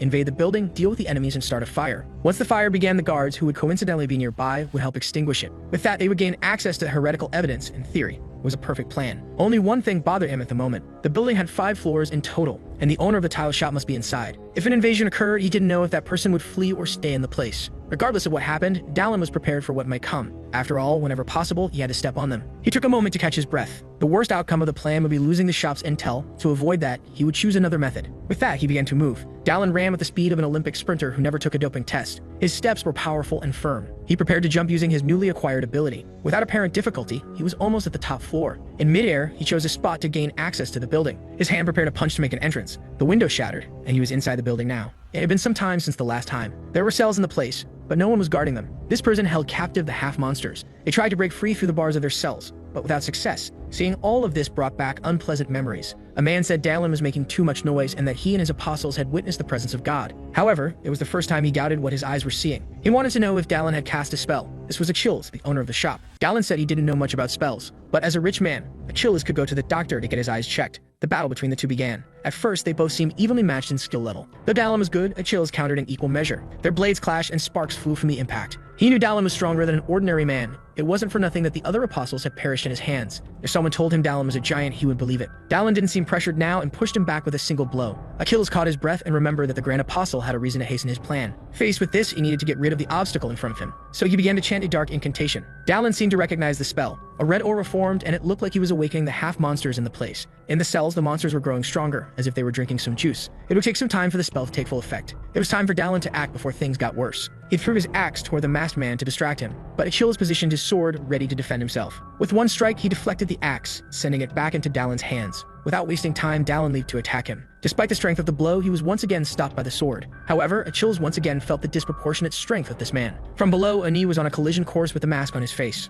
Achilles takes the first blow. He couldn't block it. The force was enough to shatter his mask. Despite that, he wasn't disoriented and managed to use his sword to strike back. They exchanged cold, intense glances during the duel. Dalin wielded his axe with mastery. Achilles, anxious, prepared to do whatever he could to stay alive. The two charged at each other once again. A succession of clashes followed as both were incredibly fast. Dalin, using his axe, managed to pressure him. Since he only used one hand, he was able to prepare the other for a punch. Achilles was struck squarely again. He writhed in agony, nearly coughing up his guts. Dalin simply watched the trajectory of his opponent's body. Fallen, Achilles coughed, trying to recover from the damage. That should have been more than enough time. Then he said, "Anaxitarian," and bluish flames appeared behind him. The half-monsters in the area seemed more and more out of control. But as the flames rose, they appeared to fall under control. For a brief moment, calm reigned until the monsters began to go berserk again. They broke out of their cells. Dalin waited for them to get a little closer to him. The system notified him that he had discovered a mage who used a body's sword. It was a great opportunity since experience and bodies were coming his way. The monsters swarmed him. They did everything they could to keep him in the middle of them. But what emerged from the swarm were countless cuts. Achilles watched in disbelief, unable to comprehend that Dalin wasn't even tired. His armor, hidden beneath the tunic, had been destroyed by that man's fists. Looking at him, Achilles thought about what else could be done. Holding his sword, he knew there was only one way to take down such a monster. He needed to set an ambush while Dalin was distracted, fighting the monsters. He would use a skill he learned in the Order of Knights, where he put everything from his past into it. In his current state, there would only be one opportunity. He waited for the right moment. Finding an opening, he advanced through the monsters to strike Dalin. In a few moments, he would pierce that bastard, or so he hoped. Dalin had his back turned, apparently unaware of what was happening. The blade drew nearer, and Achilles believed he had succeeded. But just as he got close enough, the tip of his sword was sliced by the axe. That outcome wasn't something within the realm of possibility. The force of the blow also destroyed the handle of the axe. Dalin didn't know why the instant death strike had happened so suddenly, but Achilles didn't understand these words. With that, Achilles began to fall to the ground wounded. Dalin was frustrated because he could no longer use that axe. However, he began to cough as he had injured himself. Blood poured from his mouth like a spring. The dragon's regeneration kicked in, and Dalin wanted to see his status window. He was still at level 6, with good stats. His body was suffering from side effects, perhaps because he had increased his strength just enough to stay balanced. He needed to be cautious. There was still one more thing. The system said he had defeated the target. He had discovered a mage who used a body's sword. The system wanted to know if he would collect the body. While collecting the body, he imagined that he could have seen the end if he used both magic and swords, but the result had failed. Finally, the body collection was complete. He inherited the body's abilities, gaining 2 points of mana and 1 point of stamina. As a skill, he could now use the fire arrow. A notification appeared saying that the knowledge of the spell had now transferred to his mind. The sensation was different, and he wondered if this was the power of using mana. Saying Ignolot, fire appeared in the palm of his hand. It was certainly an interesting skill. With that ability in hand, it was time to play with fire. The building was already engulfed in flames. Outside, the guards ensured no one inside escaped. The half-monsters were being taken down mercilessly. Likewise, the masked ones had their escape routes blocked. In the midst of the fierce battle, the guards continued to press forward. They did what they could and managed to gain the advantage. One of them, enraged, threatened his enemies, but he was caught off guard by a golden mask that was there. His lowered guard allowed the enemy to knock him to the ground. If things continued this way, he would meet a bad end. Discreetly, he tried to reach for a weapon near his hand, but the masked man saw this and stomped on it. With little he could do, he imagined this was the end for him. Before his eyes, he witnessed what he thought would be his last moment, and he didn't want to die like this. At the last instant, something unexpected saved him. He still didn't know what had happened and wanted to understand what it was. From the top of the building stood the person who had saved him. It was Dalin, who, seeing the situation, did what he could to prevent further casualties. He still had many arrows left. He knew he needed to do something, as it wasn't over yet. Holding them as if they were spears, he prepared to throw them. His feet braced themselves. His concentration was intense because he couldn't afford to falter. With all the strength he had, he threw the 3 arrows at the same time. They soared through the sky, heading for the ground. Upon hitting their targets, they produced a large impact zone. The guards who witnessed this were frozen in place for a brief moment. It had been unbelievable to see. However, it wasn't over yet, and another order was given to finish off their enemies. From above, Dalin saw that the situation was now favorable for them, and for now, it would be enough. Holding his axe, he was prepared, because he needed to join the battle happening on the ground. Focusing, he would use his jumping ability to descend all at once. With great agility, he headed toward the ground, aiming for an enemy nearby. Where the battle ended, bodies decorated the street, along with the injured survivors. The current effort was to rescue those who still had a chance at life, even if severely injured. Seeing how necessary potions were, he thought about it. He should have taken some from the old mage he had met. If he had them, he could save a few more people now. But the offer he accepted instead would allow him to save even more people in the future. Nearby, someone called his name. He was finally meeting the famous mercenary Dalin. It was Gawain, the leader of the Silent Guard squad. Thanks to Dalin's information, they had been able to pull this off, and he expressed his gratitude on behalf of the battalion. This leader was more talented than Dalin had expected. He should befriend him. Greeting him, Dalin mentioned that he had heard Gawain was the one who spoke to Elgaia about him. He had a good impression of him considering what he had done for Sienna. And after today, he believed Gawain's talents had revealed themselves once again. He wished him luck in future endeavors. As soon as they finished speaking, Dallin felt a bit unwell. It was possible he had pushed himself too hard and should consider resting now. With that in mind, he said he would take his leave. Gawain mentioned that even though Dallin was strong, he should wear armor because you never know what might happen. In response, Dallin said he would get some very soon. By the dawn of the next day, he was walking through the city streets. He had spoken with the owner of the Emporium, but was supposed to be around here. Looking up, it seemed he had found it. The forge that had been prepared for the blacksmith's new beginning. Entering the building, he asked how the work was going. The woman greeted him happily, as she hadn't expected his visit. She then called for her uncle, informing him that Dallin had finally arrived. The timing of his arrival was perfect. The blacksmith had just finished what Dallin had requested. Looking at the chest, Dallin thanked the blacksmith, who hoped he would like what he received. Dallin prepared to open the chest. His eyes finally met the armor. Once dressed in it, he expressed how much he liked it. It had been a great decision to ask the blacksmith to make it. This made the blacksmith happy, and he said Dallin could also choose some weapons, since his axe had just broken. Dallin was grateful. While he was there, someone entered the forge. Dallin bid farewell, apologizing for not being able to pay the full amount, but the blacksmith said he was only in this new forge because of him. That equipment was wonderful and would be of great help. Dallin hoped the blacksmith would continue making pieces like that. Hearing this, the blacksmith expressed his gratitude. Outside, someone said Dallin had come faster than expected and that the situation must be serious because of it. He apologized for interrupting the conversation, but indeed, the situation was dire. At that moment, he truly needed Dallin's help. The remaining forces of the heretics had gathered. The 8th territory was entirely under their control at this moment. Mounted on their horses, they left the city. Dallin wanted to know how the 8th territory had fallen. There had been evidence of it at the tile shop, and they had discovered where their fortress was located. When they joined forces to enter, the heretics had already fled. In the 8th region, they had a hidden refuge. No one had expected the attack, and that's how they managed it. They almost did manage to establish a defense perimeter in the region. All the forces gathered in one place. Events different from those in the game were unfolding constantly. Something like this happening just 2 days after the attack on the shop. But this wasn't entirely bad. If things were changing, it meant they were moving further away from ruin. He definitely couldn't miss this opportunity. At the Bronze Guard's fortress, they were gathered. A hand slammed on the table. Furious. The chief guard of the 7th territory said that if they entered there, it would be annihilated, and he wanted to know who would take responsibility for it. But they couldn't just abandon those people. That's not what the chief was saying. What they had to do was establish a defense until reinforcements arrived. But if that was the plan, the chief of the 8th region said the people there would remain in constant danger. The situation was truly delicate. One of the guards said it was his mission to prevent something like this from happening. However, the chief smiled, appearing corrupt as if things were going according to plan. His suggestion was to block trade routes to prevent supplies from entering the city. Dallin said that's not what would happen. The chief turned his attention to the stranger. The chief of the 8th region did the same. If they did nothing, the heretics would grow in numbers and attack, which would be their negligence in the situation. Hearing this, the chief of the 7th region became furious. He didn't want to listen to a mere mercenary who didn't belong to the Order of the Bronze Knights, but the one accompanying him told the man to watch his words, because that mercenary had been instrumental in the capture of Tilia's shop. Knowing this, the old man was significantly surprised. The one before them was the one who defeated the owner of Tilia's shop. Realizing that rumors spread quickly, the situation now favored him. Continuing, Dallin said there was only one thing to do now, a surprise and preemptive attack, because that's what he had learned that day. The moment you step away from your fears, all you lose are material things. It was a hard lesson to learn. Gawain said that what the mercenary said was correct. Anyone who had participated in the attack knew they had half-monsters who were beggars and addicts that wandered the streets. In this way, it was only a matter of time before all the inhabitants of the 8th district met the same fate. With this information, they became pensive. There was nothing the corrupt old man could do now. They said they were there to help. But because the initial blow was so hard, they almost didn't manage to establish a defense perimeter. It would be good to have reinforcements, but even though they had requested them, nothing had arrived yet. If they were waiting for reinforcements from the Silver Territory, they would arrive soon. The man wanted to know how Dallin knew that. Suddenly, the ground began to tremble. They didn't know if it was an earthquake or an attack. Outside, several people gathered. One of the guards wanted to know who they were. Apparently, they had arrived without any warning. The man at the front said it seemed there had been a misunderstanding, and that they were from the Silver Territory. They were from the magical tower of the Silver Territory. The timing was perfect, and it had been a long time since they had seen each other, calling Dallin an old man. Smiling, the mage said it was good to have lived so long because he had been called old by a mercenary. That's why he liked him. He was Felver Valentino, an ancient mage from the magical tower of Elgaia.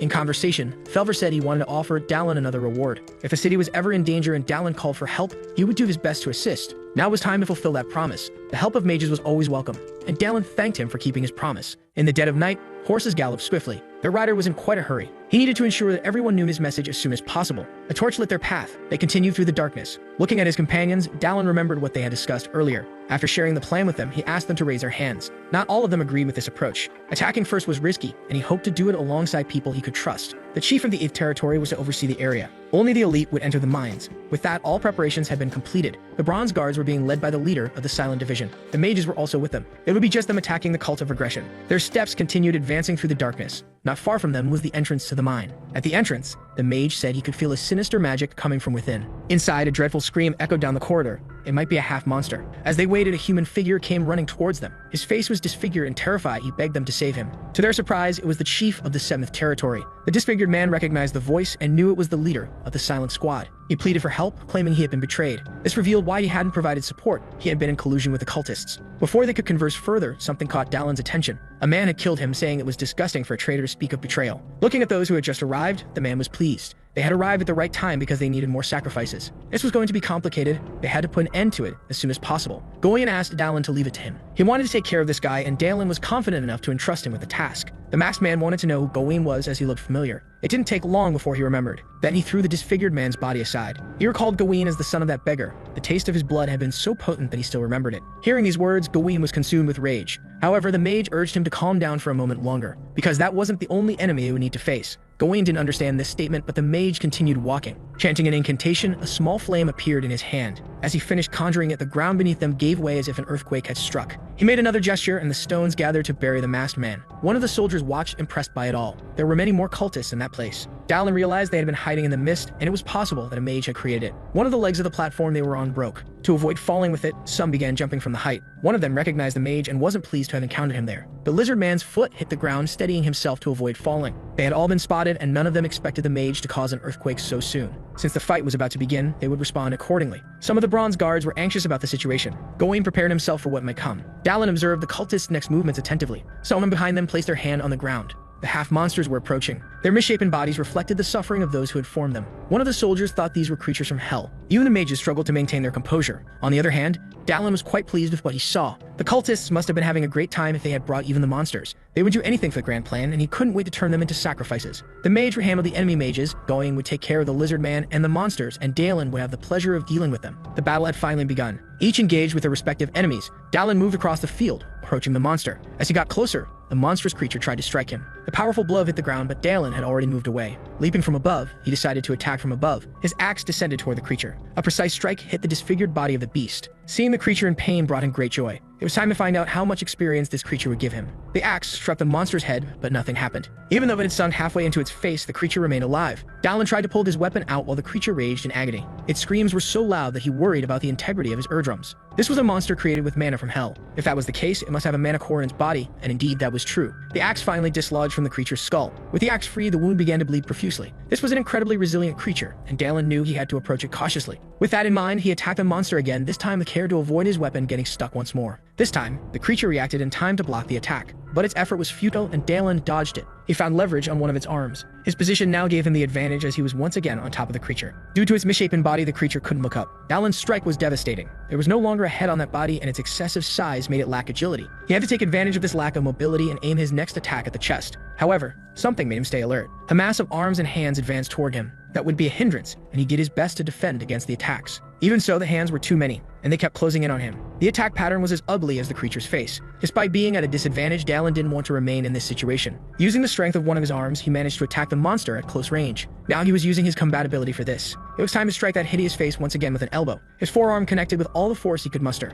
The monster's face sank further into its body. Dalin was now back on the ground, and the creature's body had sustained a lot of damage. But it wasn't time to stop yet, and once again he charged for an attack. What followed was a barrage of blows to the monster's flabby belly. After all those impacts, its mana core was exposed. Dalin had found what he was looking for. Using his fire-producing ability, he prepared to incinerate everything in his path. A fire arrow formed in his hands. He prepared to launch it toward the mana core. The arrow flew, leaving a circular trail as it passed and shattered the core, piercing it completely. With that strike, the remaining heads of the monster began to scream even louder. The noise was deafening, and Dalin's ears started to ache. Inside the mine, numerous half-monsters began to emerge. They poured out in a frenzy. The situation was growing more frustrating, and even at the end, Dalin was becoming more irritated. In the face of all this, they needed to find the Grand Apostle as soon as possible. A soldier called out for support for the mercenary, noting that the heretics weren't the only threat present. Dalin turned, intrigued by what he had just heard. The knights knew they had to eliminate all the monsters present. A mage prepared his incandescent bow. A barrage of magical arrows was fired by them. The monsters were pierced as if they were made of paper. With cover from the magical arrows, the soldiers advanced on the front lines. Dalin hadn't expected any less from the squad leader and the old mage's men. Leaping over the head of a monster, it was time to leave that area. But he needed that shield for a moment. He left the place, leaving the soldier without his shield and confused about what had happened.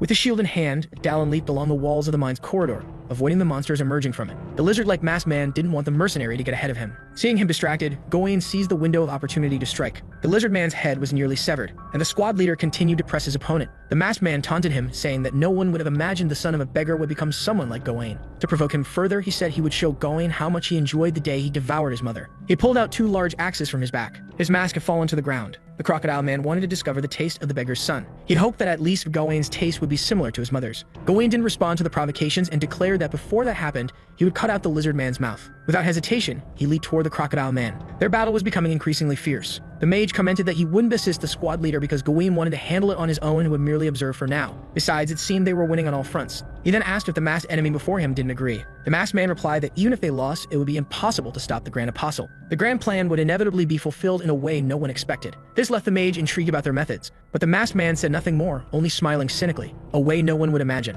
That could mean many things. Dallin told the Grand Apostle to lift the state he was in, because he had surrendered his body to demons. But thanks to Dallin, they didn't have enough sacrifices. Even so, the Apostle didn't regret his pact as it had made his body complete. He began to thank the mercenary for being there, the warrior observed by the gods, the hero who wanted to prevent the end. Before the Apostle could finish his monologue, an axe was already buried in his face. The Apostle briefly smiled at what had happened. He knew he could no longer be killed by an attack like that. As the Grand Apostle, it would take much more than a single strike to defeat him. Dallin stopped speaking because he had noticed something. On the ground were several marks. He hadn't expected this. He had just found the body of the 6th Apostle and that of the Great Warrior. After playing this game many times, Dallin had committed himself to completing it, saying it was just for fun. At times, he even led the downfall. And once he had been an Apostle, his first deviation. The end of that story had been a long succession of deaths. Not even his subordinates had been spared. He had shown no mercy to any of them. In a single opportunity, Dallin had found 2 bodies. The Apostle remained focused, intent on attacking him. His goal was to make Dallin another sacrifice. The tentacles made it difficult for Dallin to find an opening to strike. The Apostle had formed a contract with a low-class demon, Araction. Even though it was a low-ranked demon, it had incredible regenerative abilities.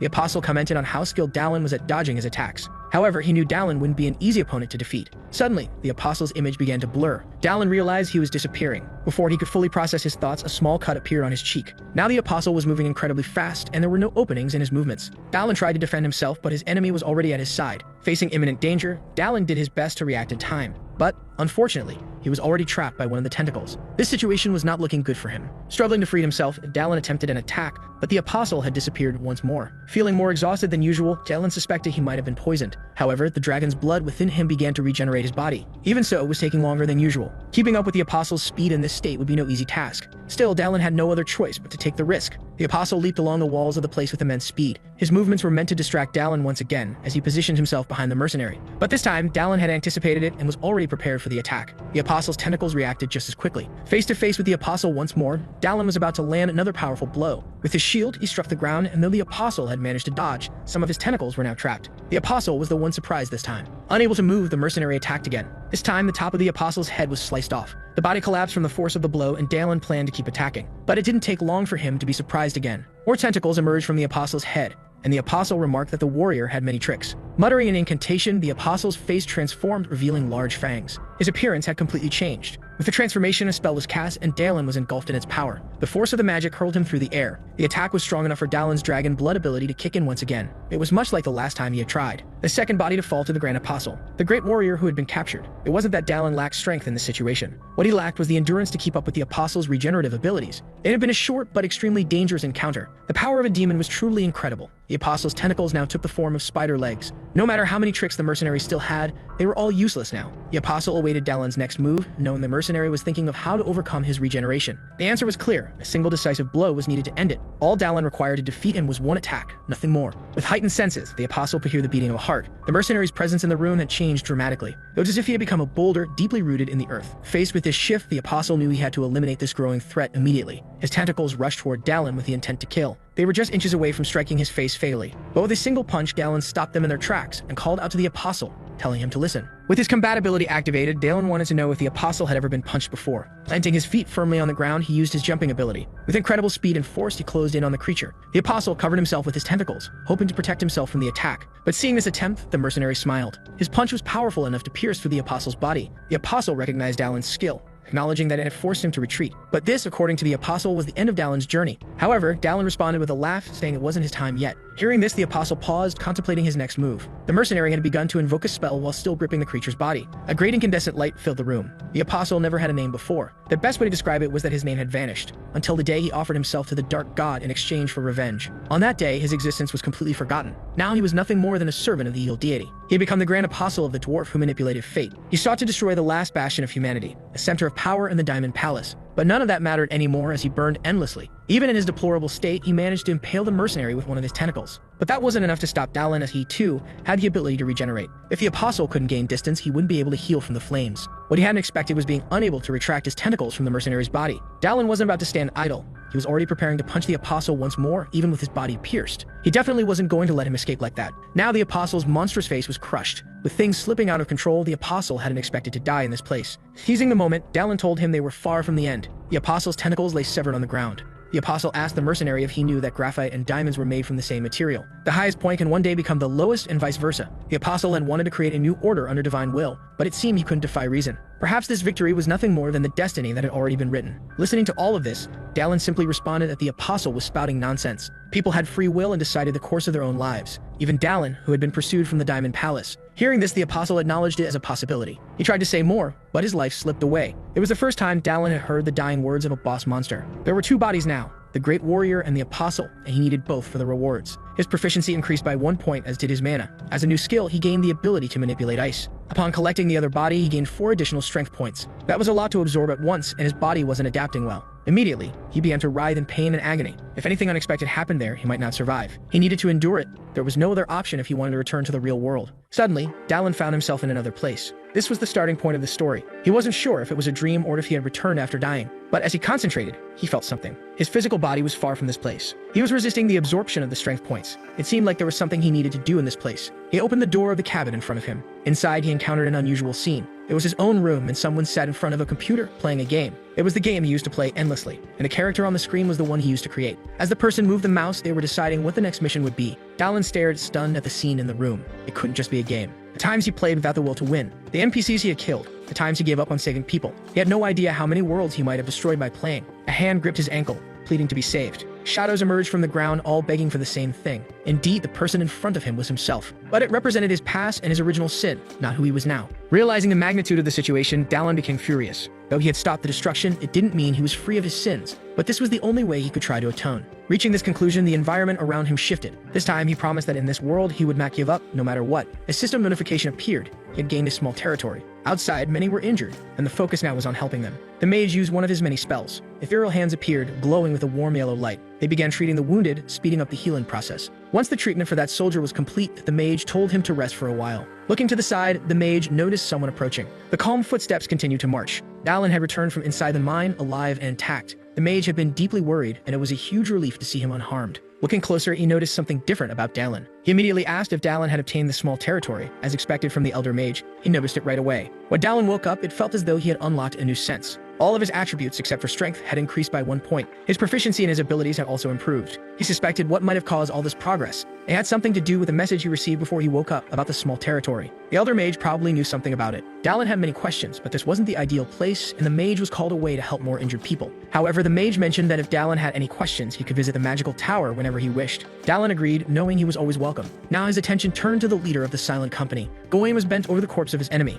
Having fulfilled his vengeance, he must feel relieved now. Beside him, Dallin noticed a young person. It was Tommy, still under evaluation it seemed. After the sewer incident, it was necessary to acknowledge his tenacity. Even so, Dallin was confident the elder mage would guide Tommy well. Before him on the ground was a mask. Finally, they had put an end to one of the causes of the destruction. Despite this, it was only the beginning. Powerful demons still roamed the world, as well as witches who manipulated the elements, dryads who went not like humans, bloodthirsty vampires hiding in every corner, and dragons that existed on a completely different level from anything Dallin had encountered so far. They would have to wait for his development, because he would defeat them one by one. With a letter in hand, Dallin continued walking as he read it. Because of his deeds, many commissions were seeking him out now. Even important figures were frequenting the tavern, hoping to catch a glimpse of him. It seemed like there were plenty of nuisances for him to deal with now. Finally, he arrived at the tavern, which was much more crowded than before. He hadn't expected to become this famous. Sitting at the bar, he ordered a drink. A stranger approached, asking if he was the famous hero of the place. The man kept talking, but Dallin had no idea who he was. The man complained that none of his requests had been answered and wanted to know if Dallin's fame had made him forget the city and its people. Leaning in closer, the man told the mercenary to stop playing games as he had spent a lot of money trying to find him. Dallin brushed the man's hand off his shoulder. telling him to just drink his alcohol. It wasn't a casual shove. The man's hand felt strange. As Dallin drank, the stranger continued to complain that something was wrong with his arm. Enraged, the man wanted revenge for what had happened and declared he would make Dallin unable to even crawl. The man lunged forward with his saber, aiming to stab the hero. A few arrows struck his arm, and more arrows hit his legs. A woman's voice warned him that he shouldn't be swinging his weapon around in the shop. Bad customers weren't welcome and could leave immediately. She clearly wasn't joking about that. As the man stumbled out, she said Dallin was late and they needed to leave soon. That woman was definitely frightening when she wanted to be. Dallin mentioned that she was busy scaring off troublesome customers, but she said that was nothing. It was thanks to Dallin that the tavern's profits had increased significantly. It was time to talk about mission requests, as a whole stack had arrived in the last week. Looking at the pile, Dallin asked if she could narrow them down to the most likely ones. The woman asked if he had any specific preferences. Dallin requested missions that offered stamina-boosting potions or spells for enhanced vision or rituals that could grant those abilities. Given his immense strength, it posed a problem. His stamina was the only thing holding him back, and he didn't want to experience that pain again. The woman mentioned a mission that could be suitable, but she didn't recommend it. The mission was requested by an apprentice knight of the Order of the Sacred Knights. The request was to slay a demon hiding in a labyrinth and retrieve the sacred sword it had stolen.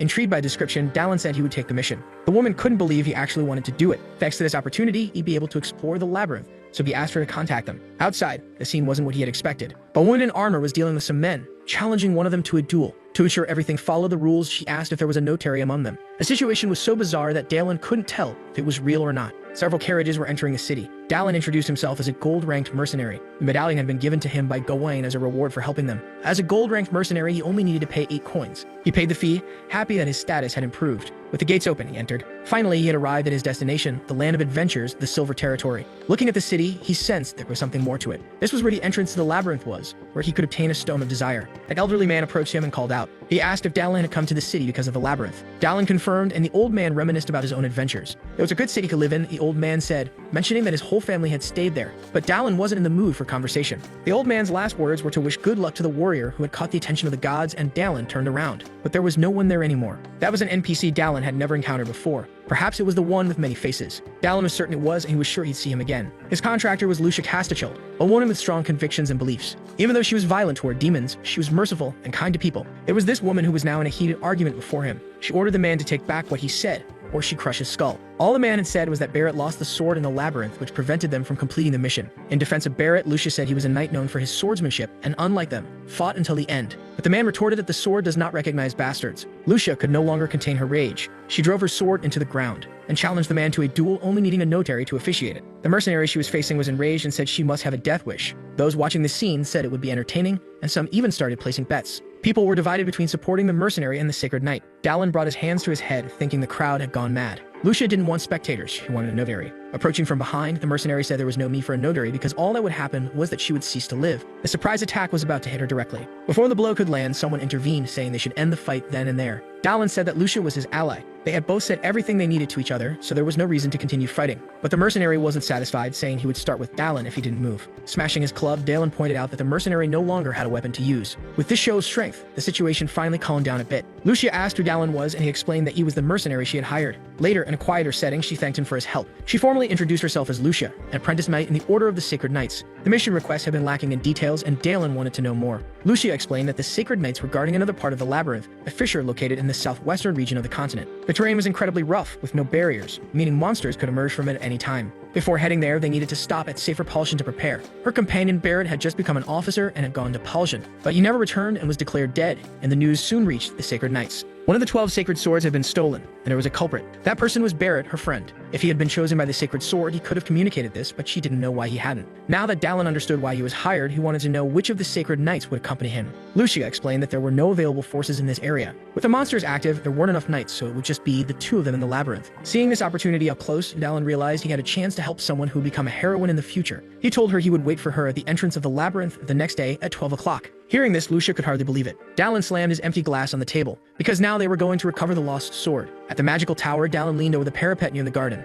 Approaching, the elder mage apologized for keeping him waiting so long. The lecture had taken more time than expected. Another person accompanied him, introducing himself belatedly. It was Tommy, one of the elder mage's best students. Tommy had clearly learned something as he now appeared much more mature. He was likely there to discuss the matter they hadn't had time to address earlier, and indeed, that was the case. A great light emanated from Dallin's body. What Dallin wanted to know was about these territories. A large aura formed around him. The elder mage was impressed because Dallin always exceeded his expectations. It proved that Dallin had the potential for even greater power. Only those who made peace with their past could achieve this. Dallin listened to these words attentively. Overcoming his past, it was almost exactly what had happened to him. The elder mage asked if Dallin knew how to handle his domain, to which Dallin replied that he didn't. The mage explained that a domain was essentially the construction of a fantasy world. Unlike reality, which had many restrictions, in the world of fantasy anything was possible. Having a domain meant Dallin had access to this world as well. Dallin wanted to know how to access this place he had taken hold of. The elder mage suggested that it would be better for Dallin to see for himself, and he sent Tommy to rest. The boy agreed but left disappointed. Bao and Tommy also bid farewell to Dallin. For now, it was too much for the boy to witness a domain. The flow of mana could cause confusion. With that, it was time for them to begin. After casting a spell, a bright light enveloped the elder mage's body. This was how his domain was being summoned into reality, bringing impossible possibilities with it. This was the essence of using a domain. Dallin could sense the place. The mana flowing from the elder mage was distorting the world around him. Dallin remembered that when fighting the apostle, the flow of mana around him had changed. Now he finally understood what had happened. The mage asked if, after seeing the demonstration, Dallin could use his own domain now. Dallin didn't think he could just yet, and the mage said it would take time. Powerful mages had limitations as great as their powers. Dallin wanted to know what the elder mage's domain did, and he explained that it had many abilities. But primarily, it allowed him to see the memories of the land. Everyone who passed through it left their mark in some way. He could not only see the past, but also glimpse parts of the future. Dallin pondered the fact that the land recorded the passage of time for all. With that, he had one more question he wanted to ask the mage. Since coming to this world, one question had lingered in his mind: who is he? Outside the labyrinth, the time was almost upon them. On the first floor, Dallin was already with his contractor. He asked Lucia if she was nervous, and she admitted that she was a little. This was the past of someone who would one day be called the Demon Slayer. Even Dallin was curious about how someone so young would one day become a sacred knight. Near them, Dallin overheard a conversation about the source of some information. It was the mercenary he had encountered before. The mercenary was claiming that he had seen it with his own eyes and had no reason to lie. The sacred knight had mortally wounded the demon. A low-ranked demon wounded was good bait for adventurers. Those who slay monsters in labyrinths are greatly rewarded. But this way of thinking was flawed because the demon wielding the sacred sword would only grow stronger. So the demon would hide the sword and accumulate power over the years. With the demon vulnerable, they could now do whatever they wanted with it. As the doors began to open, Dallin told Lucia to prepare, but she had expected a portal to appear. Instead, a large light formed beneath them on the ground. The labyrinth was below them, and the doors opened in the floor. Lucia hadn't anticipated that small detail. They fell through the portal, with Lucia terrified by the drop. They descended into a valley-like formation. Dallin managed to land without injury, but Lucia hit the ground face first. Now they were finally inside the labyrinth. Lucia asked where the others were, but Dallin explained that the mana waves were unstable here. Because of this, pinpointing precise locations was complicated, and they had fallen randomly into the first floor. Lucia was curious how Dallin knew so much about the labyrinth, given it was his first time there. Dallin responded by calling himself a veteran novice. Looking at the constellations, he determined they were northeast of the return location, the opposite direction from where the sword had been lost, meaning they would need to cross the forest in the middle. The cave where the demon was hiding was being protected by magical barriers, and over time, it would become a magic-infused cave. Knowing this, Dallin said they needed to move faster. A noise in the night alerted Dallin, making him more vigilant. To him, this was a good sign. Being with the sacred knight had brought them luck, though Lucia didn't understand what he meant. Still, she felt lost in the chaos unfolding around them. Nearby, several ghouls and giant wolves began closing in on them. Lucia prepared to fight and said this didn't feel like good luck. Jumping into action, Dallin told her she would soon realize where their luck lay. Descending from the air, he was ready to deal with the first of their enemies. A flash of light erupted in the forest as Dallin attacked. A figure emerged from the shadows. Dallin now had a mount which would help him reach his destination quickly. The night continued, and the monster camp remained quiet. One of the monsters stood watch, keeping an eye on something in the distance. Not far away, someone let out a scream. Lucia was terrified by the experience. She begged Dallin to stop, saying she was too afraid and feared they were heading straight for the nest of monsters. The monster on watch howled, warning its companions. They were getting close and were about to collide with the barricade. Dallin dodged, but Lucia crashed into the wall. Dallin rushed her aside, asking if she was alright. Lucia said she was fine, but was surprised by how he had used the animal's instincts to return home. Thanks to that, they had covered a great distance in a short amount of time. Now all they had to do was get out of there. But Dallin had other plans. They were in a monster nest, so they needed to eliminate all of them. He instructed Lucia to follow him carefully as he prepared for battle. Using his jumping ability, he was already in the thick of the fight. Calling the monsters to attack him, Dallin fought with skill. Lucia watched, knowing she couldn't stop this behavior. Gripping her sword, she prayed to the god of battle. Her eyes gleamed and her focus intensified. In the blink of an eye, she darted through the monsters, slicing them with her blade. Dallin hadn't expected much from her, given that she was still just an apprentice. But she was undeniably talented and had the potential to become the heroine she was destined to be. Watching her abilities now, Dallin realized he had no reason to worry. He continued to move through the battlefield. The two of them didn't stop fighting the monsters around them. After a long battle, they both positioned themselves, ready. They were surrounded, but now they stood back to back. Lucia complained that the monsters seemed endless. Dallin asked if she knew how to make them give up. She responded that they learned it during training, so she knew what to do. The monsters growled, and Lucia said they were nearing the point of annihilation. But before she could say more, a loud growl echoed from a nearby building. A spear struck the ground, and a massive creature held it. This was their leader, and if his necklace was cut, the monsters would retreat. Upon the leader's appearance, the remaining monsters bowed before him. It seemed the commander didn't like watching his subordinates die endlessly. The system notified Dallin that he had discovered two more bodies, the first traveler to the labyrinth and the experienced fighter. Dallin told Lucia she could rest while he dealt with the monster, but Lucia insisted she could still be useful. Just as she finished speaking, pain surged through her body. She had overexerted herself. She realized she shouldn't have spent so much energy dealing with the scouting group. Despite everything, was curious to see that Dallin didn't seem tired at all. Lucia was curious about what kind of commander this wolf-like creature was who didn't fight and yet seemed eager to deal with him. The beasts charged forward and soon their weapons clashed with force. Dallin recognized this monster. It was Bargoaf, soon to become a subordinate of the Eagle God. Bargoaf asked the mercenary who he was. He wanted to know who this person was that had invaded his territory, massacred his people, and what he wanted. Dallin was surprised, not expecting the beast to speak. Dallin responded that he didn't need a reason to take down those who devour humans, and from what the wolf was saying, he must have made a pact with the Eagle God. To do so, 10 human hearts were required, and the monster remarked that Dallin wasn't an ordinary human. Dallin, irritated with his chatter, said he didn't have time for this and wanted to finish things quickly. The monster accused him of arrogance, declaring he would torture him thoroughly before devouring him. Dallin sarcastically hoped that the beast would at least do his best. The two were about to collide again. A massive wave of debris was kicked up from the force of their clash. Lucia anxiously waited for the dust to settle to see what happened. Dallin had been captured, held in the wolf's grip. The monster mocked Dallin's courage, but Dallin brushed off the comment. He had expected Bargoaf to be stupid, but not to leave his hands free. Using his newly acquired ice magic, Dallin froze the wolf's arm. In his wild past, Dallin often relied on magic,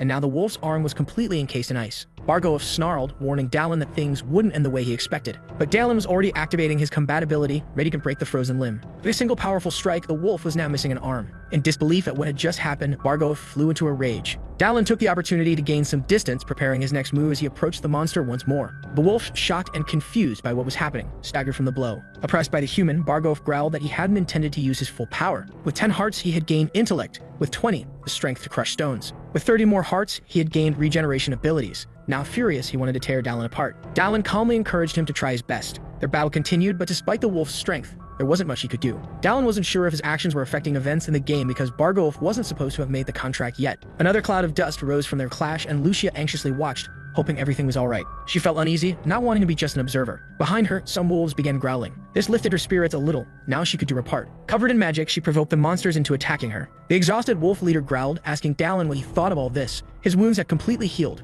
and there was nothing Dallin could do to stop him. Dallin acknowledged that regeneration was a useful ability, but forming fire in his hands, he was curious about something. He wanted to see what would happen if the wolf were completely incinerated. The sight of flames frightened Bargoaf. Dallin's next punch was strong enough to pierce his chest. Now with his sword in hand, Dallin was prepared to continue his attack. He had no intention of stopping his attempt to burn the creature alive, but things didn't go as planned. The sword didn't cut as Dallin had hoped, and the wolf offered him a deal. Bargoaf claimed he had a chest in his cabin filled with the relics of humans he had killed. If Dallin spared his life, he would give it all to him. Dallin thanked him for the information, and the wolf believed he would be spared. Slowly, Dallin dropped his sword. But just as quickly, Dallin decapitated the wolf, ignoring the offer. Even though Bargoaf had gained power from the Eagle God, the things he spewed were revolting. With the final battle over, Dallin turned to Lucia. He had thought she would be exhausted, but she had managed to deal with the remaining monsters. He praised the Sacred Knight for her efforts, and she returned the compliment to the mercenary. Now it was time to continue, but Lucia seemed startled by Dallin's blood-soaked appearance. Seeing her reaction, Dallin asked what was wrong. For a brief moment, she had thought he was a monster. Elsewhere, the demon sensed that another pawn had lost its life. After the cultist,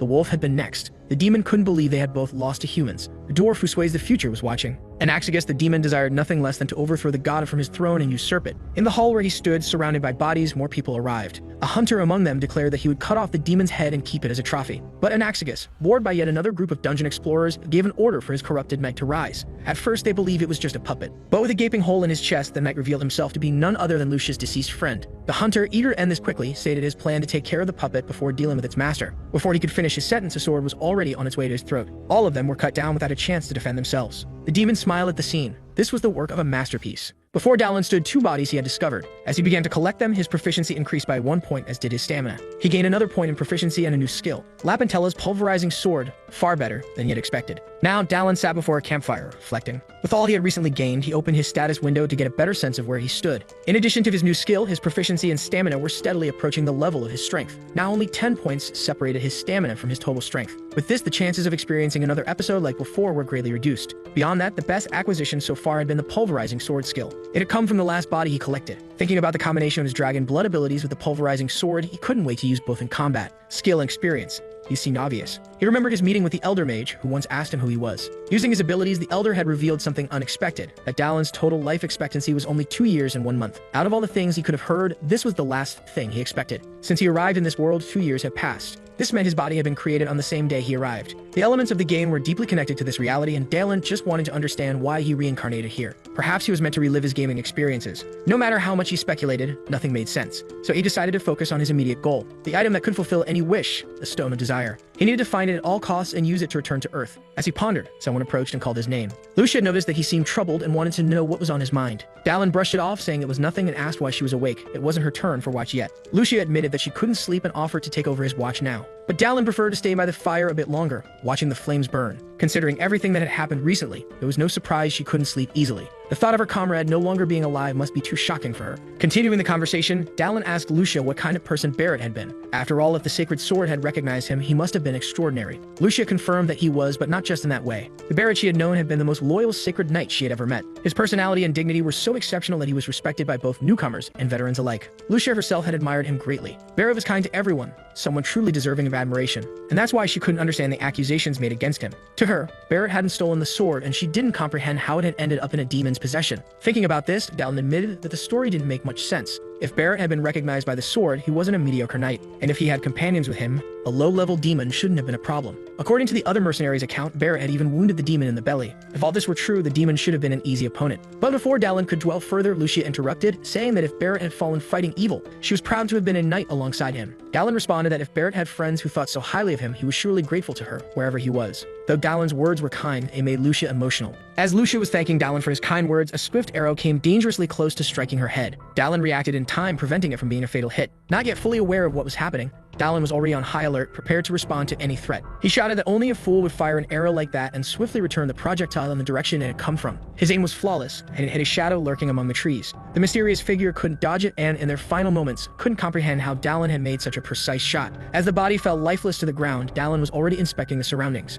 More enemies approached, grumbling that they should have ambushed him while he was sleeping. Dallin found this odd. His heightened senses should have picked up their approach. Then, a familiar face stepped forward. A mercenary Dallin had encountered before claimed that he had lost a companion. Mocking, the bald mercenary joked that it had been a while since he had seen that foolish girl too. Lucia, angered, called him ugly. Dallin quickly recognized him as the bald-headed man from earlier and demanded to know how long they had been followed. But the bald mercenary scoffed, saying it wasn't Dallin's business. He was there to settle the score from their tavern encounter. He then ordered his men to attack. Calm as ever, Dallin called over to Lucia, asking if she didn't deserve to hear testimony from someone who witnessed her comrade's last moments. Lucia hesitated as the image of Barrett flashed through her mind. She then gripped the hilt of her sword. With renewed resolve, she agreed, saying she indeed deserved to hear it. Now it was time for the two of them to show what happened to minor characters in a story filled with dismemberment. Dallin charged toward the first group of attackers. The fools shouted loudly for him to die, believing in the power of their positivity. Their swords clashed violently. Dallin and one of the fools exchanged a series of blows. After toying with him for a while, Dallin taunted that the fool was slower than the senile old man. The fool, on the other hand, couldn't understand how his opponent was so fast. While he pondered this, his head was slammed into the ground, cracking it beneath the impact.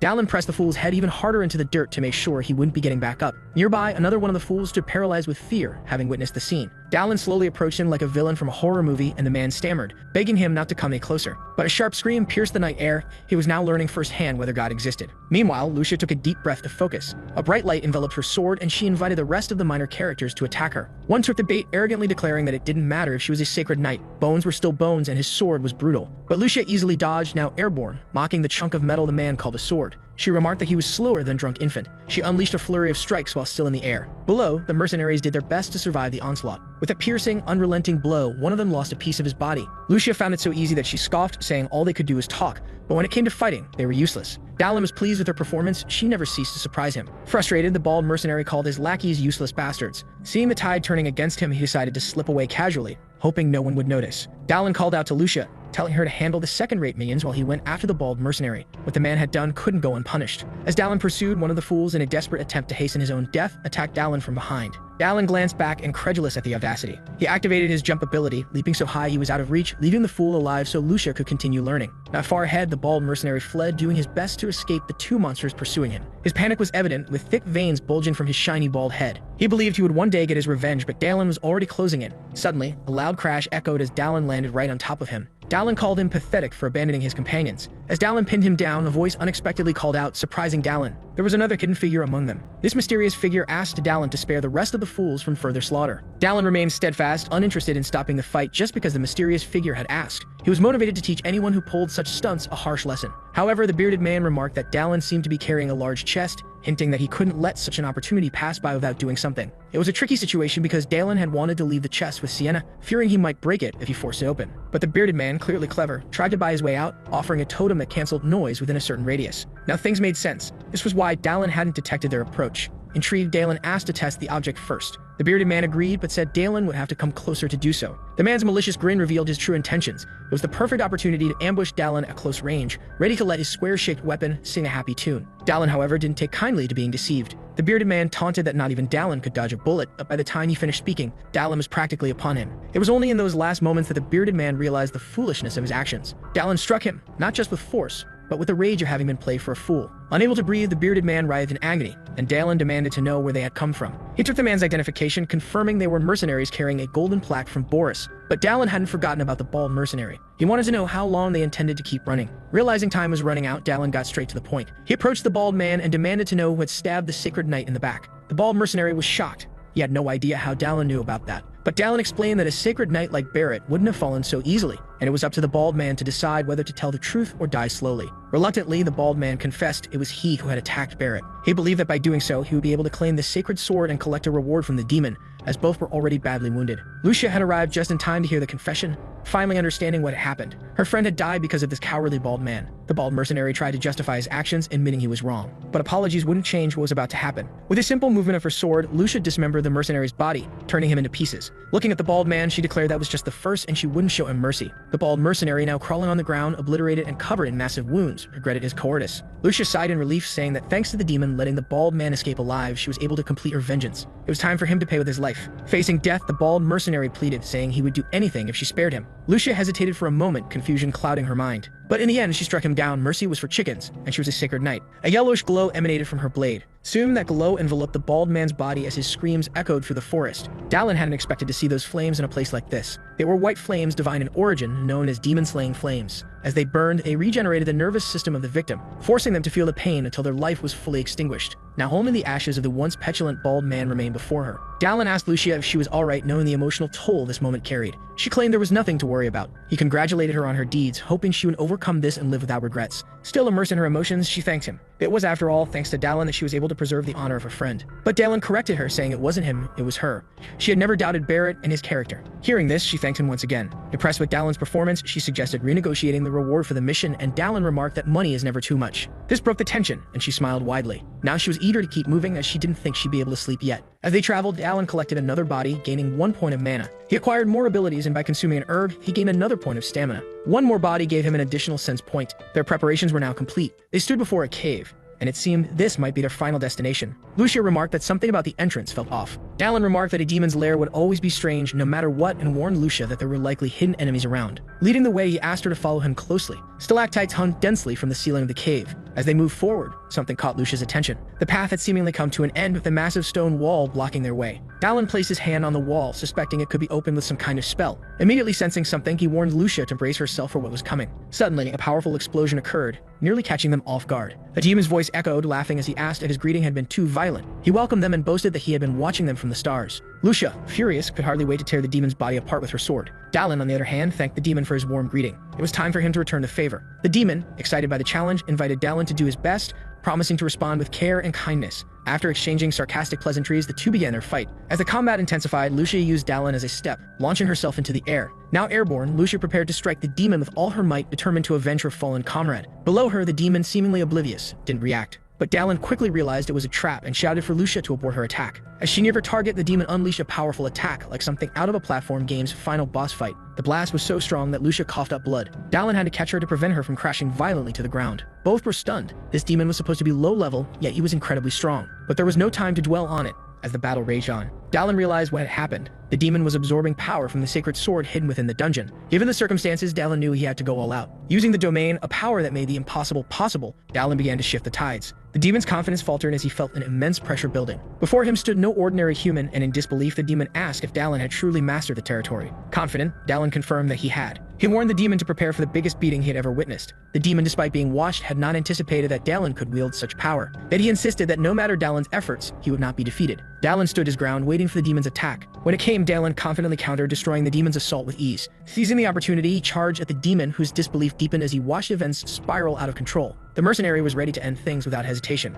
Panicking, the demon's fear grew. He knew that he was in real danger of dying a painful death. To defend himself, the demon summoned a magical barrier, boasting that Dalen wouldn't even be able to scratch him. Enraged, Dalen retorted that the demon talked too much and did too little. With a powerful strike, Dalen shattered the demon's defense. Though the blow wasn't fatal, the demon lost several of his horns. But that wasn't enough for Dallin. He continued to apply pressure. The demon, now filled with rage, attempted to counterattack. Despite his strength, he couldn't land a hit on the persistent human. Using his abilities was taking a toll on Dallin's body, but his enhanced stamina was paying off. Without it, his body would have already been in pieces. Before him, the demon whined in agony, one of his arms severely injured. The demon moaned, realizing his malicious body wasn't regenerating from the blows. Despite his injured state, the demon still couldn't believe Dallin, a human who had just entered the labyrinth, could wield territory. Out of desperation, the demon called for his corrupted knight to defend him. A mournful figure stepped between Dallin and the demon. The knight, with a gaping hole in his chest, prepared to engage Dallin. Though just a body, the knight was skilled enough to block Dallin's attack. This was a setback for Dallin's plans. He hadn't anticipated another enemy. Finally, Dallin noticed something strange about the knight's body. It became clear that this was no ordinary foe.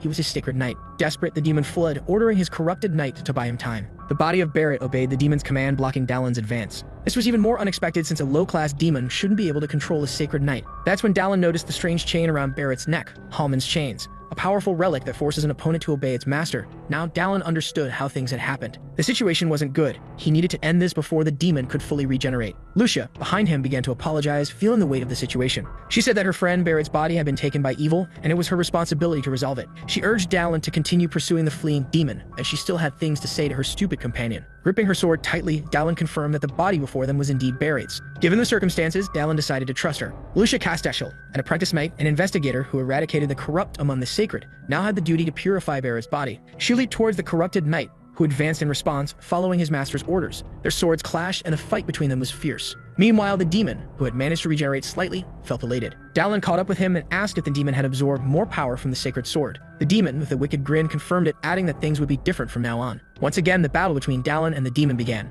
But this time, it was harder, as the demon now wielded a new weapon. Dallin knew it was time to use his newly acquired ability. A red glow enveloped him as Dallin activated the pulverizing sword. The demon, now desperate, realized that not only could Dallin wield territory, but he also possessed incredibly dangerous skills. Furious, the demon asked how someone as mediocre as Dallin could do all of this. Desperate, he launched an attack, but his sword was completely shattered by Dallin's defense. Dallin's strike was too powerful for the demon, who was finally sliced apart. The blow had been devastating, and Dallin, surprised by his own strength, smiled. With the demon's defeat, 2 more bodies were discovered in the now silent dungeon. Meanwhile, the fight between Lucia and Barrett continued. They exchanged blows without stopping, but Lucia hesitated to do what needed to be done. Memories of the past fled her mind. She remembered a wooden sword falling to the ground. Lucia had once told Barrett that he was too strong, which irritated her. Indeed, the future commander had extraordinary physical abilities, but Barrett, not seeing himself as a prodigy, asked her not to put so much pressure on him. Nevertheless, the compliments made him happy, though his change in posture frustrated her. Barrett remarked that Lucia had improved a lot since the last time they trained together. Lucia, proud, stood up, saying she had practiced a lot and would one day defeat him. With a calm smile, Barrett promised to face her whenever she wished. Now, however, they fought, but not in the way Lucia had wanted. She didn't want things to come to this. She didn't want to see the man she admired so much in this state. The confusion and the gravity of the situation were hard for her to bear. With skill, she managed to close the distance between them, pressuring Barrett with precise strikes. Lucia shouted at Barrett's body, saying she didn't want him to appear before her like this, especially not the last time they would meet. But Barrett's unresponsive body didn't react to her words. The clash of their swords lessened, and they distanced themselves once again. Now Barrett was just a body, devoid of reactions. Lucia was resolute that the right thing to do was to end his life there. Barrett prepared to attack again with no emotion whatsoever. He raised his sword to block her next strike. When their swords clashed once more, Lucia was precise, but she suffered a minor wound on her face. Barrett too was injured, and his wounds were more severe. Lucia, catching her breath, acknowledged that he was still talented, but this time he had lost. Barrett's body began to be engulfed in holy white flames. Soon, his entire body was consumed by the fire. Lucia, standing before him, was determined to end it all. But then something made her hesitate. As she looked at Barrett, she noticed something that stopped her from delivering the final blow. A look of emotion appeared on Barrett's face, and a brief word of gratitude escaped his lips. Lucia struggled to hold back her tears as she witnessed what was happening. She tightened her grip on her sword, determined to finish what they had begun. This was her final farewell to Barrett Strumman, the sacred knight, a great and talented prodigy with impeccable conduct and exemplary ethics. Finally, Lucian delivered the strike that ended everything. Though wounded, a faint smile formed on his face. Prostrating herself, Lucia gave in to her emotions. This was not the ending she had wanted for her friend, who vanished like sacred ashes. Dallin remarked that the knight must have been happy, knowing that his last moments were spent in her company. Tears streamed down Lucia's face. Overcome with emotion, she cried like a child. The dusk lit the sky as Barrett fulfilled his purpose in life. In another scene, 2 men discussed how the demon had also perished, calling him useless, incapable of protecting the sword he had been given. One of them warned the other to be cautious in criticizing a demon, as the other was a traitor among the sacred knights. The man reprimanded the older one, reminding him they weren't in a place where they could raise suspicion. Indeed, there was no harm in being careful. As they left, one mentioned that the other was welcome to visit the cave at any time, as the demon had authorized it. Now it was time for them to plan their next move. Standing before a simple gravestone, Lucia lamented that Barrett would be missed. She added that he would be remembered as a sacred knight who fell while performing his duty. With the mission completed, it was time to discuss payment, and Lucia asked Dallin if he had any amount in mind. Dallin indeed had something in mind, something that only the Sacred Knights could provide him. At the Order's headquarters in Palshan, they were received by the Knights. A man greeted them, saying that their efforts in coming this far were appreciated and recognized. He introduced himself as Albus, administrative officer of the Order. The mercenary introduced himself, and Lucia mentioned that it had been a while since they had been formally presented. Although their achievement warranted recognition from the captain himself, he wouldn't be available to meet them personally, and he hoped they would understand. Their reward would be 30 gold coins and a recommendation for a sacred tattoo. This was a unique ability granted by the God of War to the Order of Sacred Knights, allowing for the efficient use of divine power. The tattoo was primarily used to enhance physical and magical power, though it wasn't limited to just that. Now Dallin would need to go to the Fissure, a place teeming with dormant divine power. Only the captain and vice-captain could perform the ritual, so they would need to meet with one of them. Dallin was already planning to visit that location, so he would be seeing them soon. But Albus added that there was something else he wished for them to accept. It was a corrupted relic, the Chain of Halman, which had been lost for 400 years. In its current state, they couldn't use it, but Albus thought Dallin might make better use of it. Dallin's eyes lit up with joy at hearing this, but he knew there was more, and he urged Albus not to beat around the bush. Indeed, Albus had something to ask of the mercenary. Lucia felt embarrassed by the blunt way Dallin spoke. Turning to the officer, she said that this mercenary wasn't someone who could be bought with compliments and gifts. She then handed her reward to Dallin, stating that she had received it because of his efforts and hoped he would accept it. This wasn't the reaction Albus had expected, nor the outcome he anticipated. Apologizing, Albus admitted he had acted inappropriately, but Dallin wanted to know what situation had driven him to such behavior. A moan of hesitation crossed Albus's lips. Someone within the Order was seeking possession of the sacred sword. Lucia couldn't believe it. Barrett had already died because of it, and she refused to accept that someone else wanted the sword. Even Albus found it hard to believe. He had received a letter a few days ago instructing that if the sword was recovered, it should be sent to the Order's headquarters. But upon inspecting the letter, he found the hidden message within it. Lucia didn't understand, but Dallin quickly realized that there was a traitor inside the Order. Without hesitation, he agreed to help them, and Albus thanked him for his support. Albus offered to make another recommendation for a sacred tattoo and to provide more coins, but Dallin refused. He didn't need riches now. He had already received his reward, he said, holding the relic in his hand. Elsewhere, they spoke of ensuring that the message would soon be delivered. A look of surprise crossed the woman's face as she said she had heard rumors that Dallin had left the labyrinth and would only return in a few days. Before she could finish, she heard the sound of footsteps. She turned around to see who had arrived. It was Dallin, and he remarked that if she kept shouting like that, her ears might just fall off her head. Apologizing, she admitted that she hadn't expected him back so soon. Even the man present was happy, barely believing it was him. Dallin confirmed it was indeed him. The man expressed his deep gratitude that Dallin had returned safely, but the mercenary could tell he was very drunk. Noticing the silhouette of what he was carrying, Santa asked what he had with him. Placing the chest on the table, Dallin told her to give it to an expert who could open it without damaging it and to have whatever was inside discounted in 4 days. Seated at the table, he wanted to know what brought Bulkma there, and Sienna explained that she would tell him. She said that he had asked her to search for things that could increase physical strength. She found nothing in rituals or spells because they either had severe side effects or required impossible to obtain ingredients. So she shifted her focus to herbs, especially those from wandering merchants and specialized cultivators. Bulkma, lifting his glass and raising his voice, said that's when he found exactly what Dallin had been looking for. He asked Dallin if he remembered the small town of Lebebach, and Dallin said he did. Near that town, dozens of mandrakes had been discovered. Dallin could hardly believe what he had just heard. Indeed, it could very well be just a rumor. Even Sienna suspected it was merely gossip, but Bulkma, confident in his financial expertise, claimed that when it came to money, he knew more than both of them. If the rumor were true, it had probably been downplayed. There were likely more mandrakes than people realized. This legendary herb not only boosts magic, but also stamina. However, it could scream so loudly that it might cause a human heart to explode. Meanwhile, the Ashen Witch had already started executing her plans. Lebebach was located in the southwestern part of the continent, in the same direction as the Fissure, where the Sacred Knights were stationed. Dallin asked if Bulkma was heading there to make money, and indeed, that was the plan. If that was the case, Dallin decided to join him, which delighted Bulkma even more. But then Bulkma paused, remembering something before raising a toast. He realized he hadn't understood that Dallin meant to actually accompany him on the journey. He couldn't believe it. So Dallin repeated that Bulkma had said he was heading to that town and Dallin would be going with him. Inside the fortress, there were horses and soldiers preparing for the journey. It should have been a pleasant business trip, but Bulkma had grown quite tired during the travel. As Bulkma tried to recover, someone greeted him with a good morning. It was Dallin who, noticing his friend's weary expression, asked if something was wrong. Perhaps it was just a hangover, and not knowing who the woman beside him was, Dallin asked about her. Lucia introduced herself as a sacred knight. Since they were heading in the same direction, Dallin had decided to bring her along on the journey. Bulkma felt honored to meet a sacred knight. He started to flatter both of them, which left them feeling a bit embarrassed, and Dallin asked when they would be departing. Bulkma said they would leave early in the afternoon, so Dallin said he would return before then. As they left, Bulkma asked where they were headed, and Dallin replied that he had killed a demon and was going to collect his reward. The essence of demons could guarantee a significant reward for those who could obtain it, and that was the place where they would retrieve it. The management office of the labyrinth held the key to their reward. But there was a far more important reason for their visit. They wanted to speak with one of the transcendentals of the Diamond Palace. Evan invited Dallin to sit in his office, offering something to drink. Before long, a warm beverage was served. Defeating a demon on his first visit to the labyrinth was impressive, but Dallin downplayed it, saying it was just luck, and that luck still seemed to be on his side. Evan observed him with curiosity after that remark. Not only once but twice, Dallin had encountered the transcendentals. Earlier, he hadn't recognized Evan as he appeared quite different from what was expected in the game.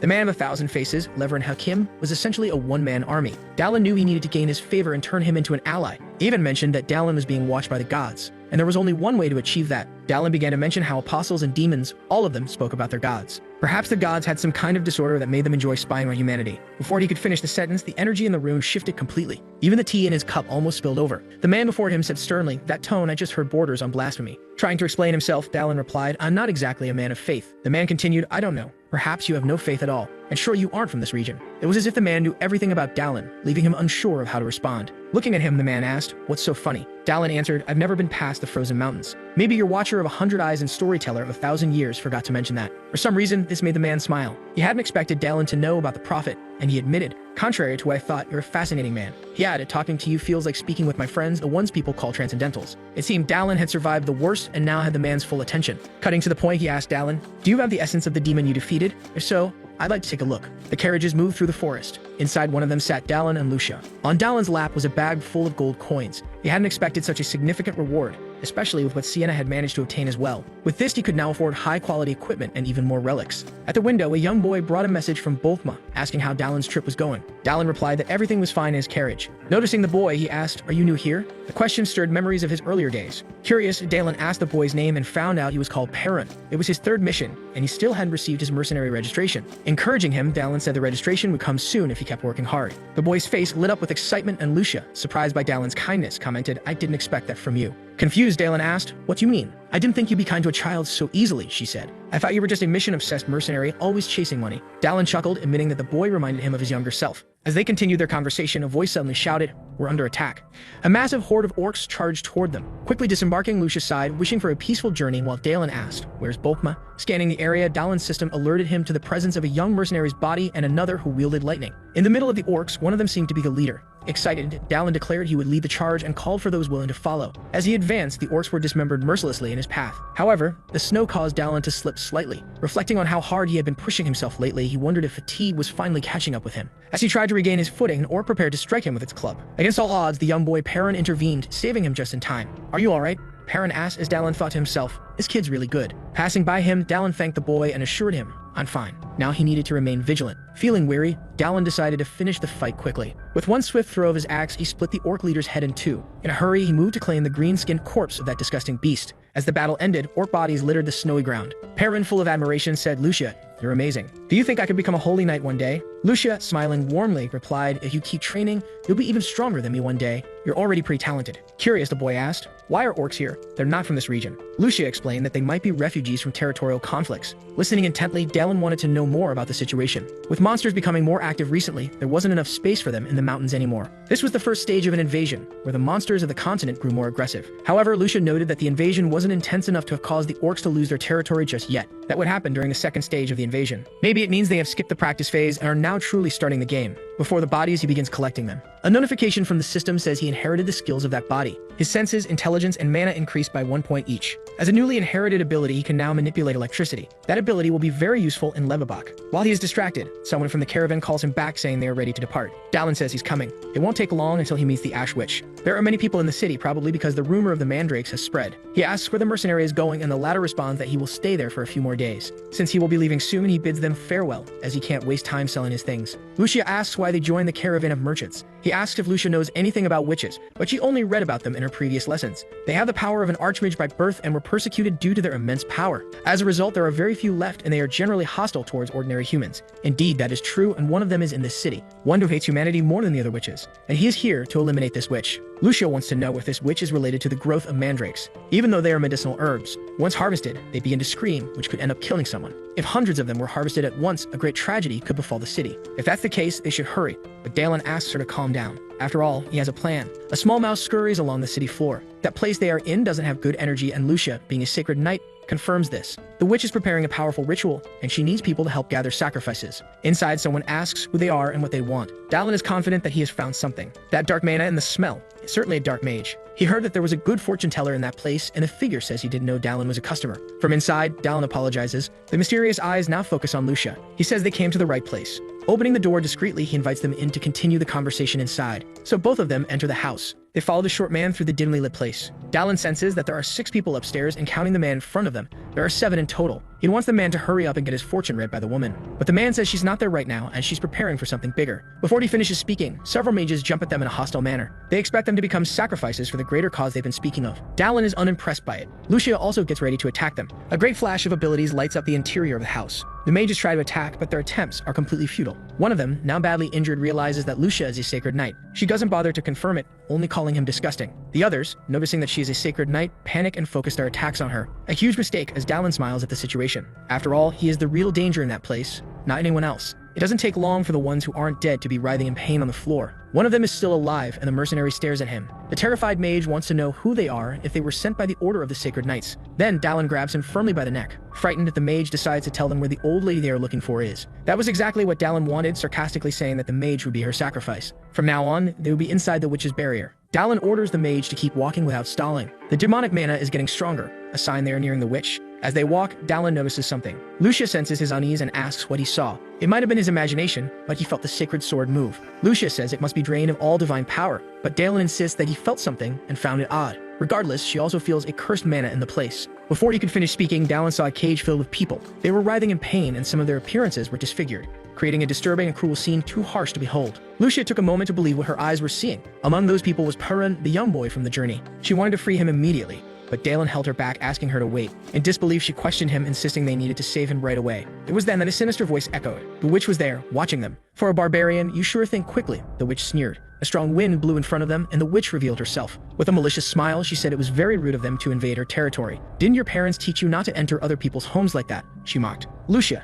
enraged, demanded to know how the witch had the courage to commit such atrocities. However, the witch only took notice of the fact that a holy knight was present, something quite unusual. The mage, now cowering in fear, knew he should not have brought them there and began pleading for mercy, claiming he was threatened. The witch had no patience for his excuses. She reminded him that she had asked for sacrifices, and if he failed, disobedient children deserved death. Before he could finish explaining, his face began to change, contorting in pain. Before the witch could act against Dallin and Lucia, Dallin's axe had already struck her in the face. He was tired of all the pointless chatter and knew that was just a fake body. He demanded the real witch show herself. She stood up, smiling, impressed by Dallin's quick thinking, and said he was smarter than he looked. This is going to be fun, she stated with a wicked look, asking if they wanted to play with an innocent old grandma. With a gesture, she summoned giant wolves to entertain Lucia. Concerned, Dallin asked Lucia if she could handle it, and she affirmed she could, although she was clearly nervous. They moved into combat. Dallin, using his jump ability, leaped ahead, cutting the path to approach the witch. He attempted to strike her several times, but to no avail. She seemed to enjoy the situation, taunting him as she dodged easily. The witch then cast a fire spell, expecting him to show his true power. Dallin, however, channeled lightning into his axe, surprising the witch. Distracted, she didn't notice that he was actually aiming at her true body, which was far away. A loud explosion occurred in the distance, and the real witch's body was hit. Coughing, she admitted she had been careless. The citizens are tense, unsure of what's happening, with some thinking it might be an earthquake. The witch wants to destroy everyone in the city, but Dallin says he knows about the humiliation she suffered there. Still, her actions are unjustifiable. Her methods are cruel and inhumane. Revenge or not, she would never be forgiven for what she did to others. She should use the life she has to pay for the sins she's committed. His speech made the witch reconsider some things. Even though centuries had passed, she never forgot. The humans were indeed terrified of the power witches wielded. They were persecuted and repressed with violence. Knowing all she had endured in her life, she disliked being judged by the mercenary, as he knew nothing of what she had gone through until now. Her demonic aura grew immensely, repelling Dallin far away. It was then that he noticed something. The witch opened several portals and said she would burn him until only bones remained. As lightning bolts approached, he did his best to defend himself. Dallin struggled to concentrate his remaining strength. With one strike of his sword, he deflected the lightning. A massive flash surged across the horizon. In the clearing of the battle, a huge mark was etched into the ground. Dallin tried to catch his breath while looking for the witch, unsure of where she was or if she had fled the scene. Finally, he identified someone coughing heavily.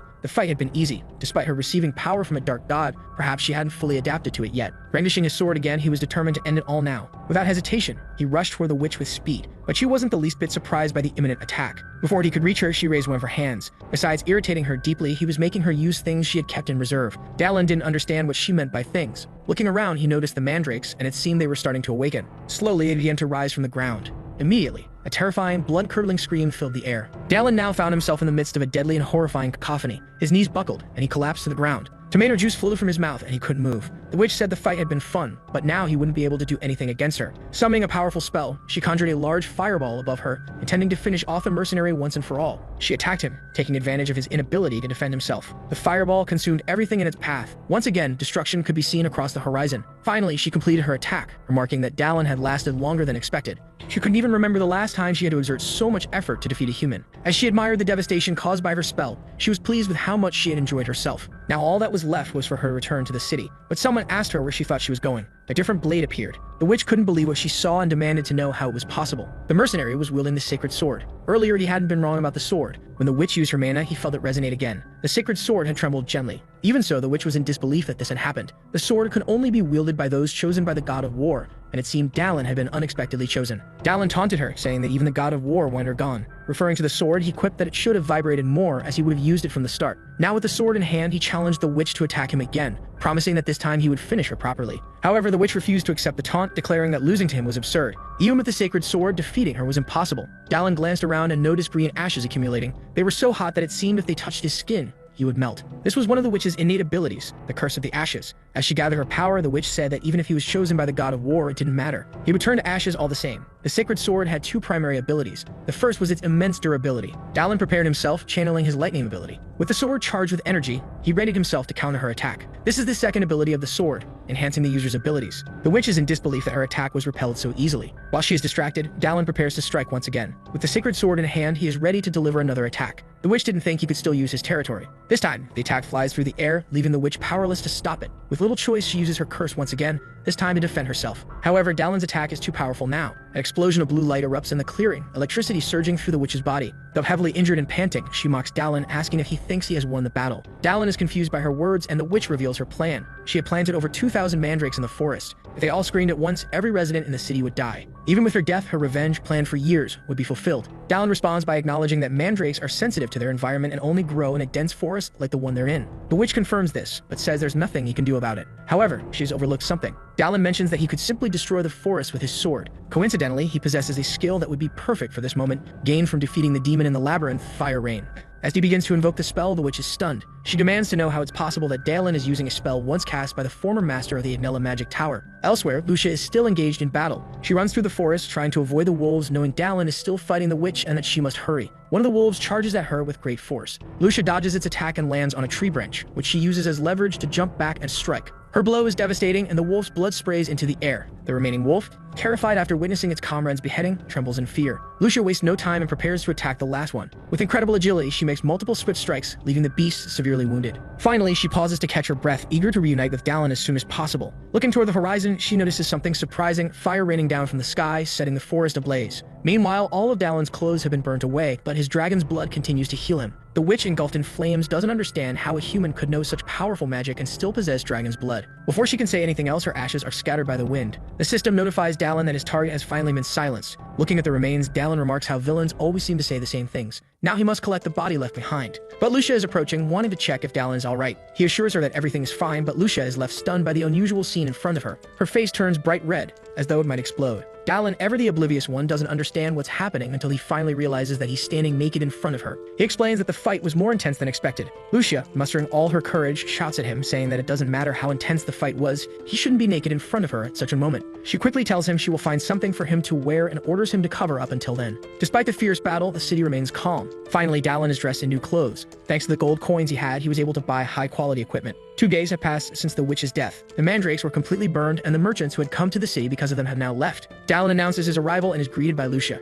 She asks how he's doing, and he replies that he's better after resting. Dallin then inquires about the boy, and Lucia informs him that he woke up briefly but quickly fell back to sleep. Unfortunately, the other captives didn't survive. Seeing the boy in such a state fuels Dallin's hatred toward Anaxagus. Perhaps the reason he was brought to this land is to defeat this dark god. Dallin turns to Lucia, wanting to know how she's doing after her battle. Lucia is physically fine despite the battle, but she feels sad, lamenting that if they had arrived earlier, the boy wouldn't be in such a state. As for the sense of guilt, there's not much Dallin can do. He understands that losing someone you care about is an experience no one wants to go through more than once. Dallin tells her not to blame herself too much, as even though they couldn't save everyone, they managed to save that young boy, which is already a significant victory. Looking at him, Lucia reflects on his words. Indeed, it's essential to see the positive side of life. As Dallin prepares to leave, he asks her to take care of the boy because he has things to do in the forest. He explains that when she hurried him out of there, he didn't manage to retrieve something important. As he leaves, she teases him, saying it was his fault for not being cautious and having his clothes incinerated. Looking at the devastated forest, Dallin admits he didn't expect the power of the ability to be so great. However, there's nothing he can do now, as it was necessary to deal with the mandrakes, though he feels a little bad for the merchants. Finally, he finds what he was looking for. Indeed, he had been defeated by the witch multiple times. There are 5 bodies here. He begins the process of collecting them. His senses and strength increase by 1 point each. There's nothing special from the herbalist or the warrior, but there are still other bodies left to collect. Among them, there was a sacred knight who had been chasing the witch. Looking at the body, he tries to recall the knight's name. He remembers that the knight had been infatuated with the witch's appearance and pursued her throughout the game. A somewhat embarrassing memory for Dallin. Collecting the body, his stamina increases by 1 point. He also gains a new skill, Curse Prevention Seal, a very useful ability when dealing with dark mages. Looking back, he contemplates what's left. This is the final body to collect, and so he begins the process. Something different happens this time. A dark energy coalesces, forming something resembling a dagger in the middle. Dallin picks it up. It's the Black Moon Spellbreaker dagger, capable of cutting through and destroying enchantments. Although powerful, it can be countered with a sword strike. He hadn't expected to collect items along with the bodies.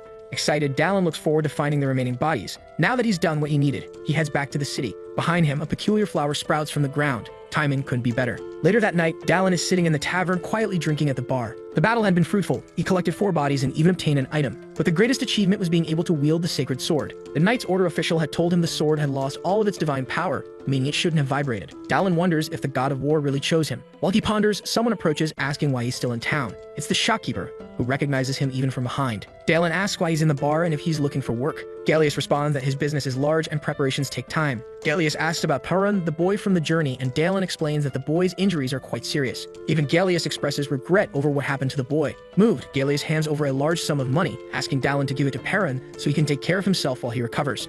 Seeing the large amount, Dallin asks if it's okay. Gallius, as a merchant who crossed paths with the boy, says it's the least he can do. Dallin smiles, appreciating the merchant's kindness, remarking that he's much more generous than he appears. Gallius says it's his greatest virtue. However, Gallius then shares some troubling rumors he's heard recently. The dead are rising in the northern frontier of the empire. Dallin is shocked and asks him to repeat what he just said. Gallius reassures him, saying it's just a rumor for now, and begins to explain the source. In the northern empire, there's a town called Langleton, where pagan cultists have appeared suddenly. They've been spreading word that the end is near, telling people to prepare an altar and worship, for he will soon descend. Shortly after the cultists' arrival, strange things began happening at night. Skeletal remains were seen rising from their graves and entering the town. Dallin realizes this can only be the work of a necromancer if they're speaking of the descent of a greater evil. There's no doubt about what's coming. The immortal demon will be released from its sealing soon. This will be annoying because he is truly immortal, which is why he was sealed. Dallin is thinking of ways to deal with him. This is taking up a bit of his thoughts, but there's a method that might work very well. Gallius wants to know if Dallin has any idea of what might be happening, and he says the rumor must be false but thanks him for sharing it with him. Inside where he is staying, he thinks a little more. Since he is busy transporting the sacred sword, now more work has come up to be done. Then he heard a voice in the background asking to be taken along.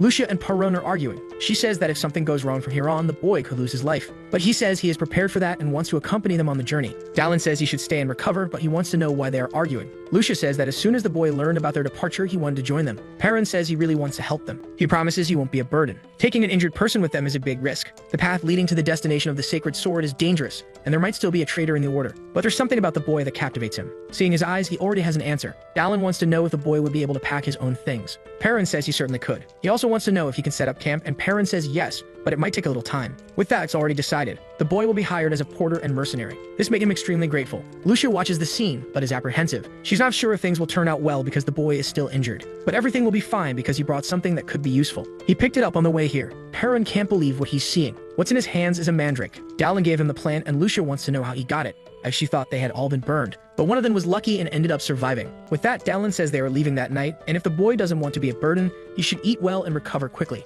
Night has finally reached the city. They follow the path on horseback, and the boy is sleeping. In Lucia's lap, he is sweating a lot. She informs Dallin about this and says they should stop to rest a bit. The boy is too exhausted to continue. Since they have been camping for a while, Dallin decides to stop so they can rest. Lucia says she's glad they are with the boy and didn't expect Dallin to allow this. He says he didn't imagine she had such a poor impression of him. As Dallin requested, she's been teaching him in recent days, and his skills have improved significantly. His moves during an orc attack aren't a coincidence, and she is thinking of getting him to join the Order of Sacred Knights. Sacred Knight Perun, that's a title that sounds very good. As soon as she finished speaking, Dallin felt a strange energy. The same passed through Lucia, who also felt it. Riding his horse forward, he calls for Lucia, who says she also felt the same thing. They continue on their horses and approach a house. There's a smell of blood in the air. Lucia says they should inspect the place first, and he agrees. Leaving the boy leaning against a tree, he hopes he will be fine and safe. They should enter immediately, and the door opens. Inside, they notice it's strong. A woman greets them and calls them visitors. It must have been hard for them to reach there. Her clothes resemble those of a maid. Dallin notices that it's not just the smell of blood in the place. It's the foul smell of blood in the air. It comes from someone who has hunted and consumed dozens of people.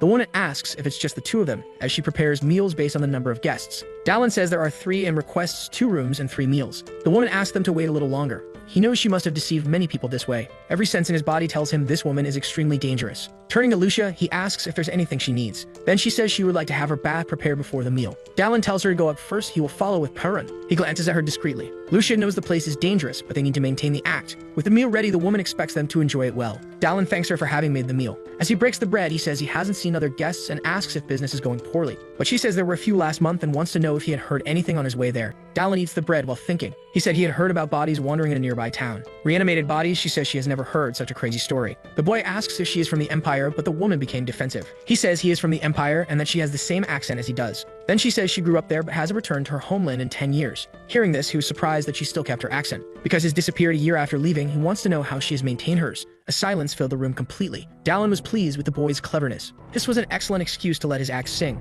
As he stands up, some men suddenly appear. Injured, they mumble that there was a monster there. Dallin knows that Lucia is upstairs. He asked the men if the monster is a sacred knight. Drying herself, she said they tried to attack her as soon as she entered the bath. This is definitely something serious. Looking at the woman, Dallin ordered her to start explaining quickly. Smiling, she said she would have consumed him calmly, but she can't do that anymore. Chanting an incantation, a detestable aura filled the place. Then undead began to reveal themselves in the room. The reanimated bodies were now there. Indeed, this is the work of a necromancer. Perun defends himself from the bodies using his sword, but after cutting one of them, he was surprised by the result. Even without half its head, the body kept advancing. The woman says they are already dead and can no longer die because of that. Once they are exhausted, she will eat them and suggests they surrender obediently. Cutting one of the zombies, Dallin says she is right, the dead cannot die. But there are other ways to stop them. The dagger he received is a spell nullifier, and it can end the undead. Wielding it, he advances toward the bodies. Dallin is determined to make sure those bodies don't move anymore. His first strike is powerful. The necromancer cannot believe what she is seeing. Her spell had been completely destroyed. Against incantations and spells, it is necessary to use the right weapon. This dagger destroys most magic with just simple contact,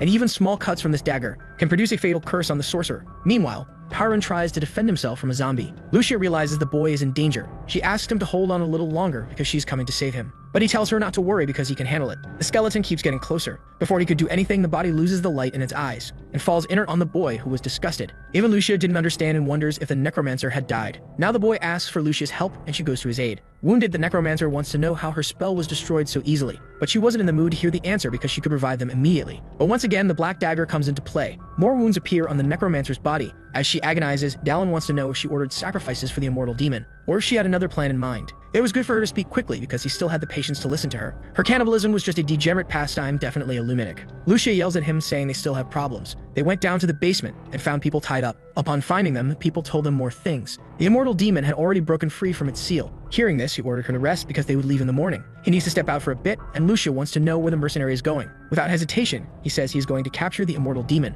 She doesn't understand what he said because it is very risky and the demon cannot die. Faced with this, she wants to accompany him on this mission. However, he asks her not to worry about him because he has a plan. Besides, Dallin didn't mention anything about killing him. With the corrupted relic in hand, he repeated that he was going to capture him. 300 years ago, an entity ravaged the world with fear and destruction. This is the immortal demon who was fought by the sacred knights. However, their efforts were in vain due to his immortality. What they could do in the face of calamity was to use divine power to seal him. That's what the game said. And the cave he's heading to is the place where the demon was sealed. At the entrance of the cave, cultists are gathering to commit atrocities. One of them complains about the slow pace. One person asks for permission from the pagan priest. However, he orders them not to delay anymore and to enter the cave immediately. The young man wants to spare his daughter and have her sent back. Slapping the young man, the priest says none of them are in a position to ask for anything, and that this arrogant one would be more useful dead. As he prepares to strike the man, saying the same will be done to his daughter, a furious axe flies toward the cowardly clown. Before he could continue oppressing that family, his head became the new home for the axe. With one clown down, the others want to know who did it, because as soon as they caught him, he would be destroyed. Dallin was already stepping forward to claim responsibility. Another fool is now under attack. One tries to warn that there are enemies, but his throat receives a fatal cut. Dallin continues to use his dagger to slice through the fools. The family watches the violence unfold as the cultists scream in pain and horror. After the action ends, he thanks the mercenary. However, one of the corpse's eyes opens mysteriously. Their bodies begin to rise from the ground. That is the work of one of them, who is also a necromancer. Dallin wants to know where this clown came from since he hadn't seen him before. The necromancer orders the bodies to attack the mercenary. With little patience, Dallin uses his combat skills to finish them off. Soon, the bodies are flying through the air like crash test dummies. There wasn't much the necromancer could do now. Dallin threw his dagger at him. It ended up piercing the clown's leg. This made him flee deeper into the cave, and Dallin preferred to follow him to his base rather than finish him off immediately. As he walked, a system sound echoed in his ears. His combat skill was just 1% away from reaching the maximum level. Opening the status window, he saw that his skill proficiency was at 99%. Now he can't wait to see what will change when it reaches 100. One of the demon's hands is still chained. He says those with desires are truly a delicacy. The priest tells the demon to enjoy calmly because more sacrifices will soon arrive. Soon, he will have his full power restored. The necromancer had arrived and says it's an emergency because there's an intruder in the cave. The cultists say he shouldn't have interrupted the ritual. He finally says that a man appeared, killed his companions, and freed the people who were to be sacrificed. The demon scolds them for being unable to deal with a single human. He can't believe he's relying on insects like them. Then he started devouring them instead of the sacrifices they had lost. Blood sprays all over the place. That strong demonic energy was a delicacy for him, and Dallin thanks him for doing his job. This way, he didn't need to finish off the cultists. Looking at him, the demon realizes that this is the one who attacked his cave. He sees that there is a sacred sword on his back, but this man is not a sacred knight. Either way, it doesn't matter anymore. Breaking his chains, he says Dallin should consider this an honor, because he's about to witness the power of the immortal demon. Faced with this, the sacred sword begins to glow with blue lightning. In a single movement, he defends against the attack. The demon is impressed that this human is capable of using territory. Now he's going to show him something special, and Dallin remains focused. The curse of the death mist, which melts everything it touches. Even so, the more he observes Dallin, the more impressed he becomes. Dallin used his ability to prevent curses. The demon doesn't know how the human uses an elven seal, but that only works against minor curses. Now Dallin realizes he's in trouble, and one of the demon's tentacles hits him hard. Thinking he had incapacitated him, the demon wants to know what the mercenary will do, since he had dropped the sacred sword. Thanks to his regeneration, he gets back up and wishes he had a barrier to protect him from the curse. The demon says he will curse him until he dies, while Dallin thinks of a more powerful barrier. Then he used his combat skill again. That made something sudden happen. His proficiency had reached 100%, and the skill could now be used with territory. The mercenary paused for a moment. The demon wants to know if he had given up on fighting. The combat skill involves wearing armor, and he thinks of using territory as if it were his armor. Waiting for a reaction, the demon says he's bored, and decided he would burn him until only his bones remained. A massive beam of flames heads toward him, but Dallin doesn't even react. Flames really are a good idea. He's going to create his own armor, using the power of territory. Concentrating his mana, Dallin begins to emit a bluish glow. Chanting a spell, a huge explosion of fire erupts. The one watching in disbelief is the immortal demon. That new appearance of his is something the demon has never seen before, and he doesn't know how it happened. Dallin wants to know if the demon is done being impressed, because if it's over, it's time to get ready for a beating he won't be able to endure. So the video ends here. If you don't want to miss the next part, activate the notification bell, and see you next time on Tob's channel.